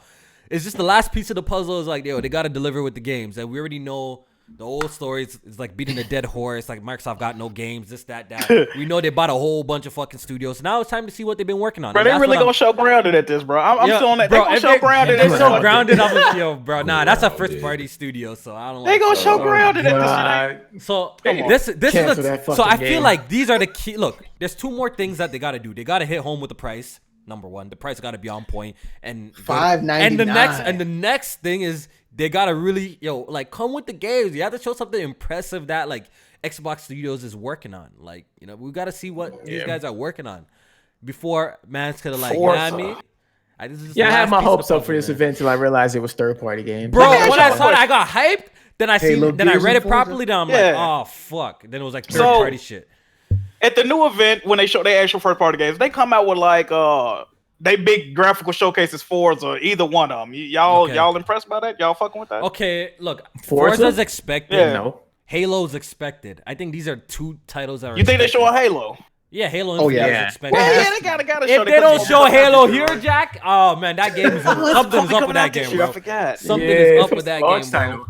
Ooh, they gotta show that. Yeah, they gotta show Halo, and they gotta show fucking. I know there's gonna be a Turn 10 Forza because Turn 10 hasn't dropped the Forza in a minute, so they're gonna show that. So I think that's our givens. So we gotta see what these other studios that they bought is working on, though. Yo, what's up? We gotta see what they're working on. Microsoft gotta come they gotta come correct. This is the time where they gotta come correct to, just to show that we got some games. We fucked up last generation. We got some games this time that they look appealing. So far. I mean? This shit's been looking a little spooky with the groundeds and shit. Bleeding Edge. Bleeding Edge and stuff. Yo, they made a fan Accolade trailer, bro. They really dropped a fan, and BG dropped the game in a week, like I said he would. But that's neither here I nor mean, there. you played it for a whole week. What's this that's one? neither- Why do y'all do this? You played it for a whole week, BG. That's neither Why here or do there. y'all- no, I- That's neither here or okay. there. That's neither I here or actually there. played it for 2 weeks, but BG, no, you gotta go back and listen to that video you did on it. You Yo. was- You sound like you was really in for the long haul. Yeah. no, I didn't. I listened to. You the sound like you video. was gonna play it for BG longer be than the front- fucking 2 days. Yo, BG be fronted, man. Drop I'm that listening game to with that. the. Like I Don't said, listen to me. There's one to be heard Never here. listen to me. man, drop the on, game with Never- the quickness. in that same video, it literally said it depends on how much they support the game. I could play this. You didn't give him a chance to support it. Yeah, you dropped it already. You bro. dropped them my full God. out. See, that's why I don't like y'all niggas. I told y'all I wasn't gonna play that game for a long time. Because I like the game. I never said I was gonna play it for a long time. I don't know why niggas acting like I did. Show me where I said I was gonna play that game for a while. Nah, but you're enthusiastic. I need somebody to You pull were me from- enthusiastic. Game, whatever. You're enthusiastic about it's a it, good. bro. I think it's a decent game. Why you you playing stop playing it it? then, Why you man? What stop happened? playing it then? What happened, There's man? plenty of decent games I didn't play for that long. What the fuck? Yo, what- I didn't have the content. Oh man, I hate y'all niggas. Like bring me a tweet, bring me a video, pull me a receipt that said. Let's that go watch BG the whole said video on it, yo. Let's that watch the whole BG video. said, "Oh, he's gonna play this game for a while." Said I'll probably won't be playing this game. You said you had a main. You said you had a main character in the Oh game. man, You played less than 10 matches. How the fuck you have a oh main man. character? Hey, yo, No, come on, man. actually, I had like 20 hours in that game. Oh, More than okay. I had in some other games. Alright, man. Yo, we got Like, over y'all 500 niggas don't people like watching. listening Hit to that me, like man. button, guys. Y'all Let's get like us to listening to 200 me, likes, man. man. Appreciate Alright, it. bro. Hope y'all enjoying the podcast. All right, we got a few more topics to tackle. Yeah, so this Microsoft event, to wrap it up, yeah, I'm expected to see like Fable. I was expecting to see like Fable and all that shit, but we're not gonna get that. We're gonna get like third-party games. And hopefully Maybe Dying Light 2. I would like to see that. hopefully, yo, the only thing that would make me happy if we see Elden Ring and Cyberpunk. I think those are the only things that will make me happy during this Inside Xbox. You seen that leak Cyberpunk game? Yeah, so Yeah, I didn't really watch it because it was off screen. It's old content. And look old that too. shit look trash. It's old content, yeah. That shit look garbage. To be Oh, it honest, looks what game you said? yeah, Cyberpunk. to be honest, yo, that's probably in the best standing of game of the year, bro. Right now, bro. That's game of the year, baby. It might be in the best standing, dog. Yo, looking at the Last of Us shit, it might be in the best standing, bro. Yeah, I ain't gonna hold you. You might be J-Man, you should have made that bet with me, man. Yeah. Last of Us actually might win the game of the year, bro. I think Final Fantasy VII might be in the best standing right now. Ugh, You think that will be? gross. Oh yeah, I think so. Ori too.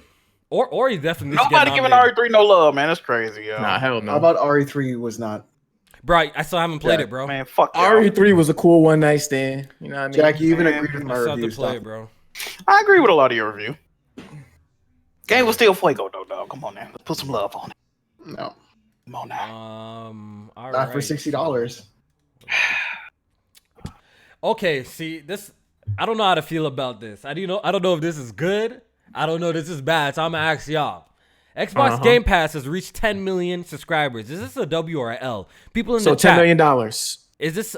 Oh shit. Yeah, Is pretty this- much. Exactly. Is this a W or L? Game Pass has been around for how long now? 3 years? 4 years? How long? That's a lot of subs though, yo. That's a lot. That Yeah, is a but lot. I don't know. That I don't is. know how to feel about this, so I'm not clowning or not because I don't know if it's good or bad. I really do not. I don't know how to feel about this. Is this a L or is this a W? The number of subs is good, but like J-Main said, I'm pretty sure I'm willing to bet over half of those are subscribed for like $1. Yeah, I look at that number and I also look at the number in that report too of overall gaming revenue being down 1%, and then year over year Xbox content and services revenue being up 2%. So it's like, are those numbers, those percentages showing or reflecting that 10 million is actually bringing in a lot more revenue for the Xbox?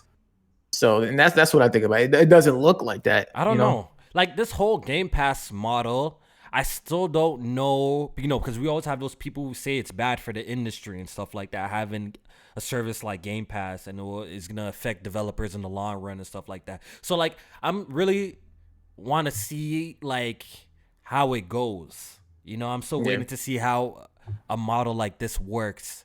and stuff like that. But they finally dropped some numbers, and there's 10 million Game Pass users. That's Microsoft, actually impressive. That's impressive. Okay, I'm actually surprised you took that stance. I thought you would say that's trash, but No, it's impressive. It's impressive. But on the other hand, you know I gotta play devil's advocate. They pretty much they know what they did. They sacrificed game sales for a subscription. So if the subscription shit don't work out, I don't know if people are gonna be too willing to go back to paying, you know what I mean, these prices for these games full, you know what I mean?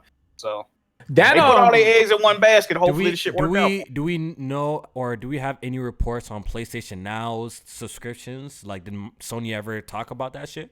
The last number I heard, that was like 2 years ago. It was like, what was it though back then? 750,000, I think, some shit like that. Okay. Yeah. Well, the way that was back when it was like $30. It was like $30 a month. But the way that Microsoft is pushing Game Pass, I wouldn't be shocked if Game Pass has more like subscribers than PlayStation Now. Oh yeah, Microsoft pushes that every fucking 5 seconds, bro. Yeah. So. I mean, you putting your first party titles and your big games on there, then you're gonna have a lot of subscribers, especially selling it for that price. And it's more in tune with PC shit, like, you know what I mean? Yeah, there's the PC version of the Game Pass, and I know a couple of people even in this community subscribe to that. So I got Game Pass and I ain't got PS Now, so that tell you all you need to know.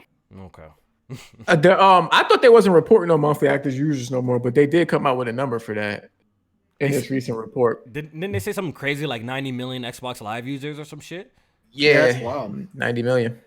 That's crazy, bro. But I think those numbers be inflated. If you have a Windows PC, you're on Xbox Live. Yeah, that's what I'm saying. Like, I don't know if that tells like the full story. It might sound good on paper, but like it doesn't mean that 90 million people are paying for Xbox Live Gold.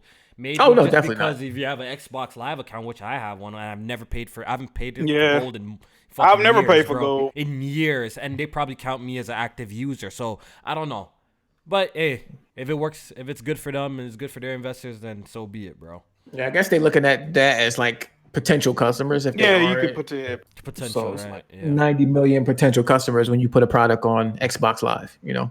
Okay. There will be no Nintendo Direct happening in June, and it got some Nintendo fans pissed. Nintendo, I think there was reports that because of the C virus that Nintendo decided to delay, or it was hard to making a Direct or some shit like that. They're gonna delay a Direct until later in the year, and some people are upset by this. So is this a weak year for Nintendo overall, man? Then if we're not gonna get a Direct anytime soon, is this one of the weak years for the Switch? I know they got a game going crazy right now. They got Animal Crossing is going crazy. Yeah, they don't give a fuck, right? So they're gonna ride that wave. That shit's going. Yeah, that shit's still going strong. But and then they got what? In how May? they delaying some shit they film from home anyway? We got Xenoblade and a remake or whatever it is. Yeah, then. I don't know what. I actually don't know what comes after that, bro. I don't know.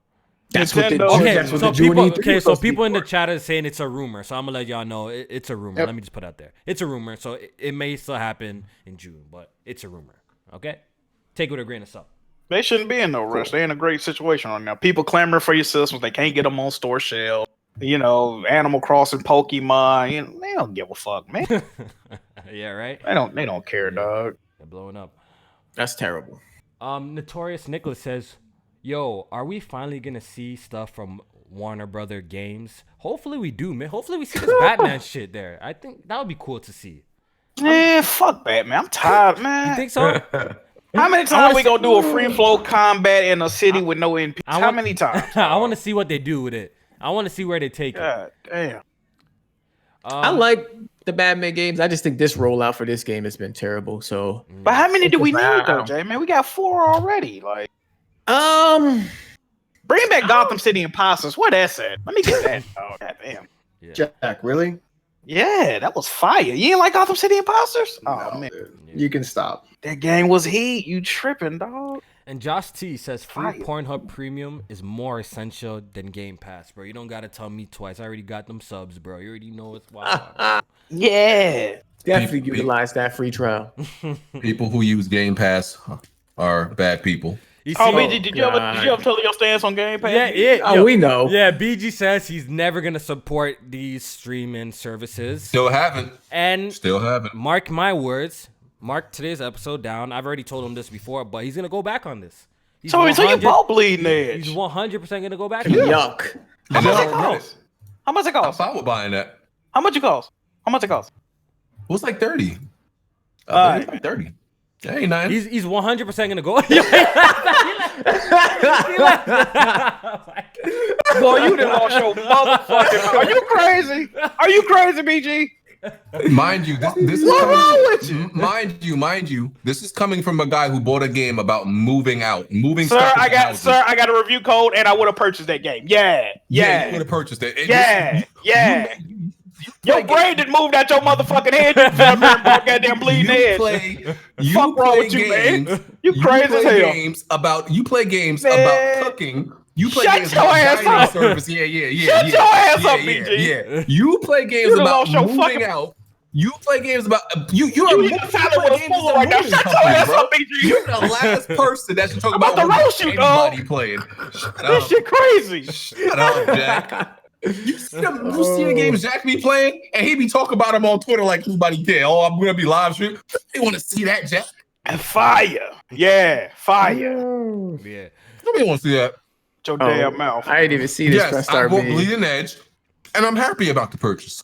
Post it if it's a new one in the. That's the Streets of Rage joint. Rage. I wish we could play that shit for a player together. Yeah, that would have been pretty dope, actually. Is there anything to cover, or that's it for the podcast, man? Is there anything major that we missed that we need to discuss? I bought Streets of Rage. I bought everything because I got money and I'm supporting these developers. Well, y'all robbing them. Y'all robbing them. I bought That's Street their Rage choice, through Game BG. Pass. Doesn't Game affect Pass. me. Facts. Game Pass. Yeah. Shout out to that Bloodborne modder who got it at 60 FPS.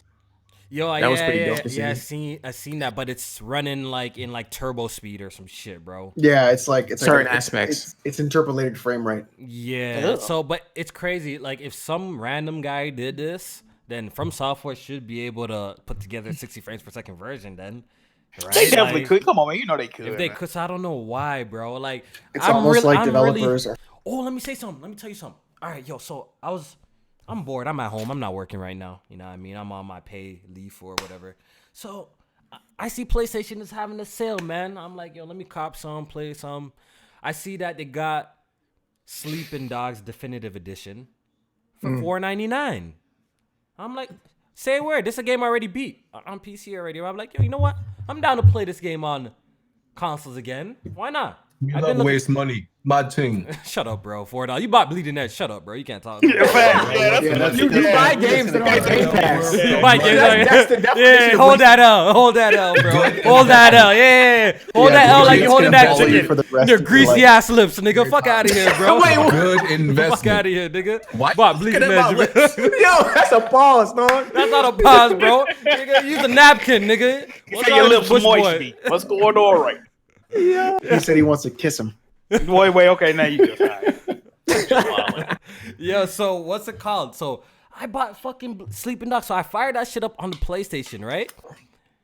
And bro, when I tell you I turned that shit off in 3 minutes, I never knew I became one of those type of niggas. Like the frame rate was just like ass to me, bro.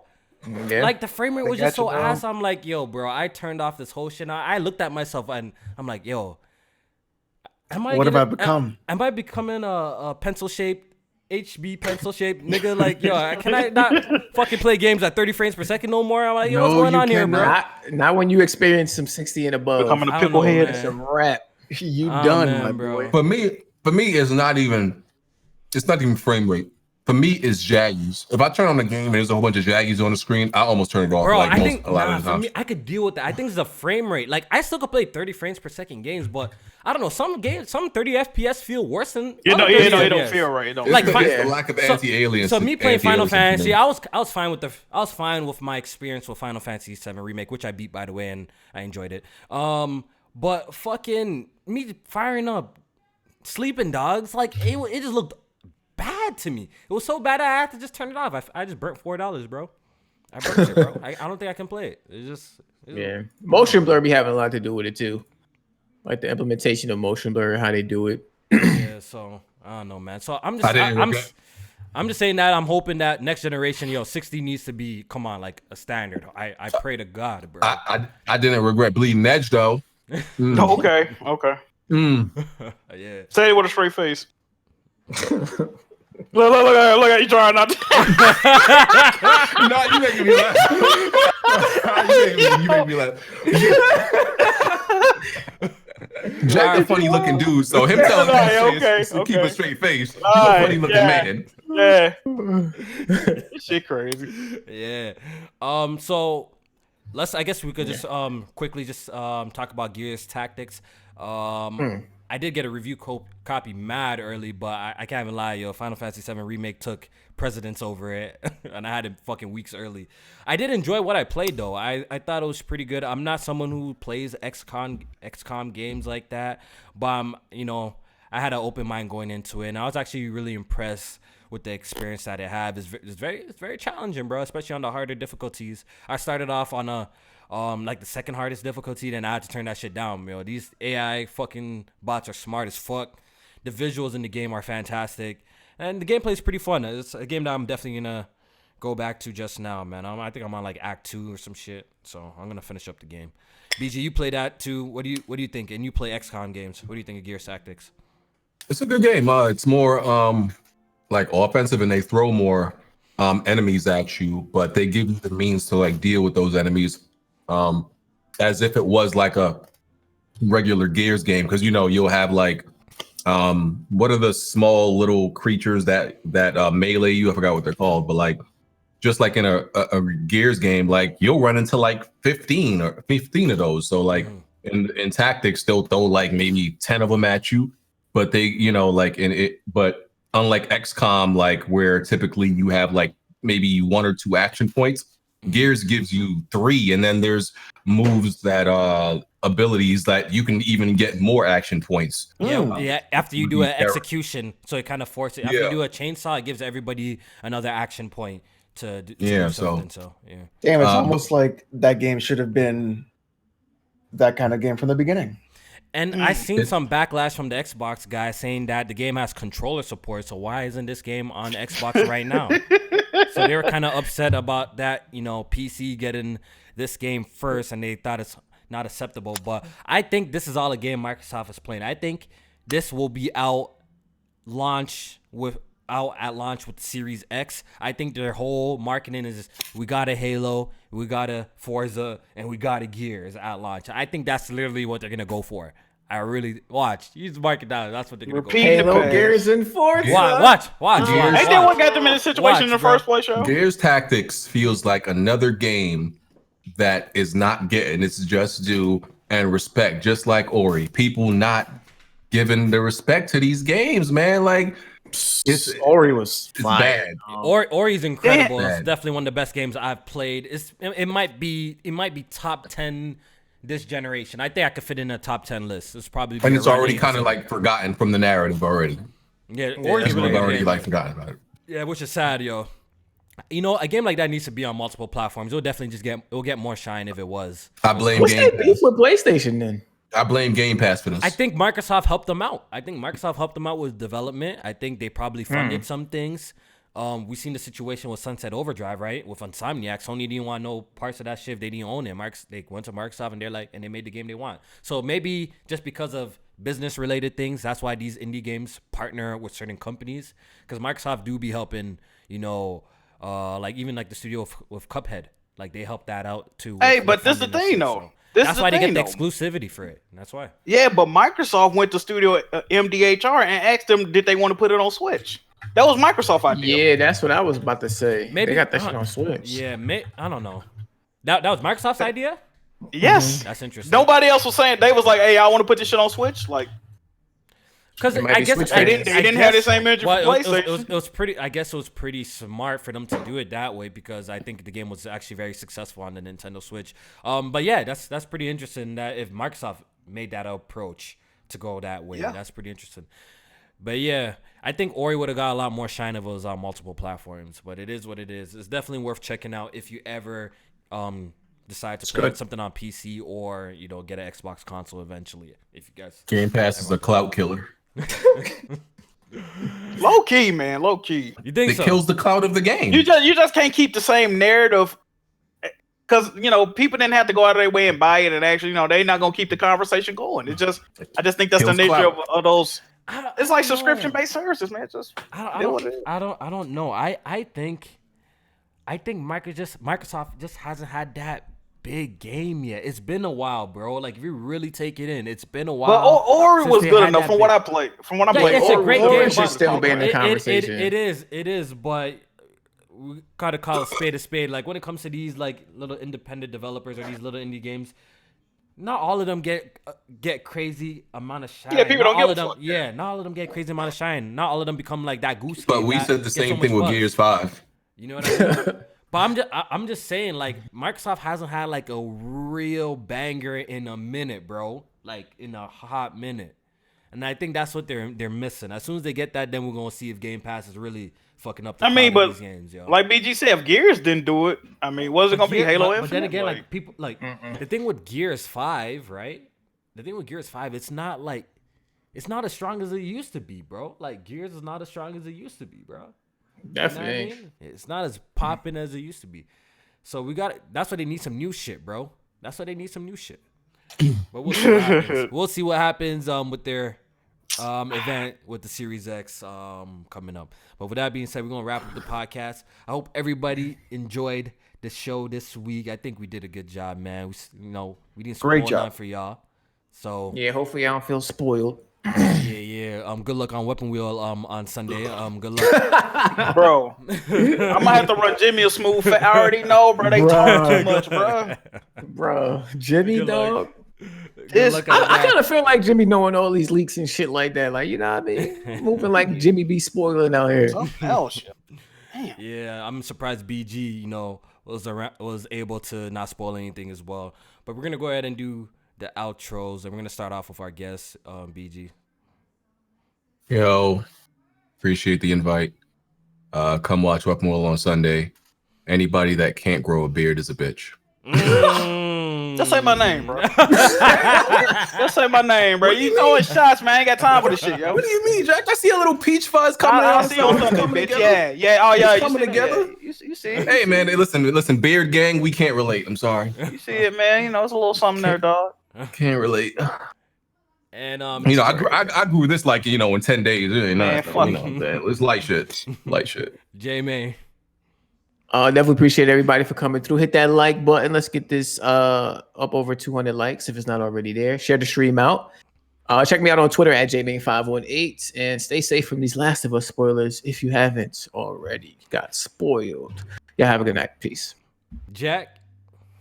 YouTube. Oh, good podcast. First of all, YouTube, Twitch, Twitter, Mixer, Jack Move Johnny, and remember, anybody that bought Bleeding Edge is a bitch. It's very bad with their money. Yo, and the best for last, yo. Alex. Your boy got into the Valorant closed beta. Oh shit! What My you think you condolences. suck? What you think you suck for that code, bro? So I'm playing Valorant. I'm gonna make a video on it, what I think about it. But Friday, tomorrow night, it's Counter-Strike Go with Mario Sniper and Fratanga. So if you want to get some fuckery, that's the place to do it. Saturday and Sunday, it's Doom 64. We're halfway done with all the Doom series. And as voted by you, the viewer, we will then be moving into Splinter Cell for the whole series right after. So that's going to be on. I never played a Splinter Cell game before. Wow, So not here, one, Splinter not Cell. one. Never have. I'm about to tune in. I never played. Not Conviction, Blacklist. Nope. None of those shit. Blacklist is very entry level, so you should buy that. Yeah. Damn, Streets of Rage must be short. What the fuck? Yeah, I heard it's like 3 hours. Oh, okay. Yeah. So Valorant's it's a good introduction if you've never gotten into CS:GO Okay. so far, but I'll do a video on that later. All right, so that's it for the podcast. Hope you guys enjoyed it. Once again, hit the like button, share, helps us grow. Also, check out the Press Start Podcast Patreon off the record next week. Make sure y'all tune into that. It's gonna be a good episode. The podcast can be found on SoundCloud, Google, iTunes, all that good stuff. And we'll see y'all next week, all right? So everyone be safe out there and take it easy, all right? Peace.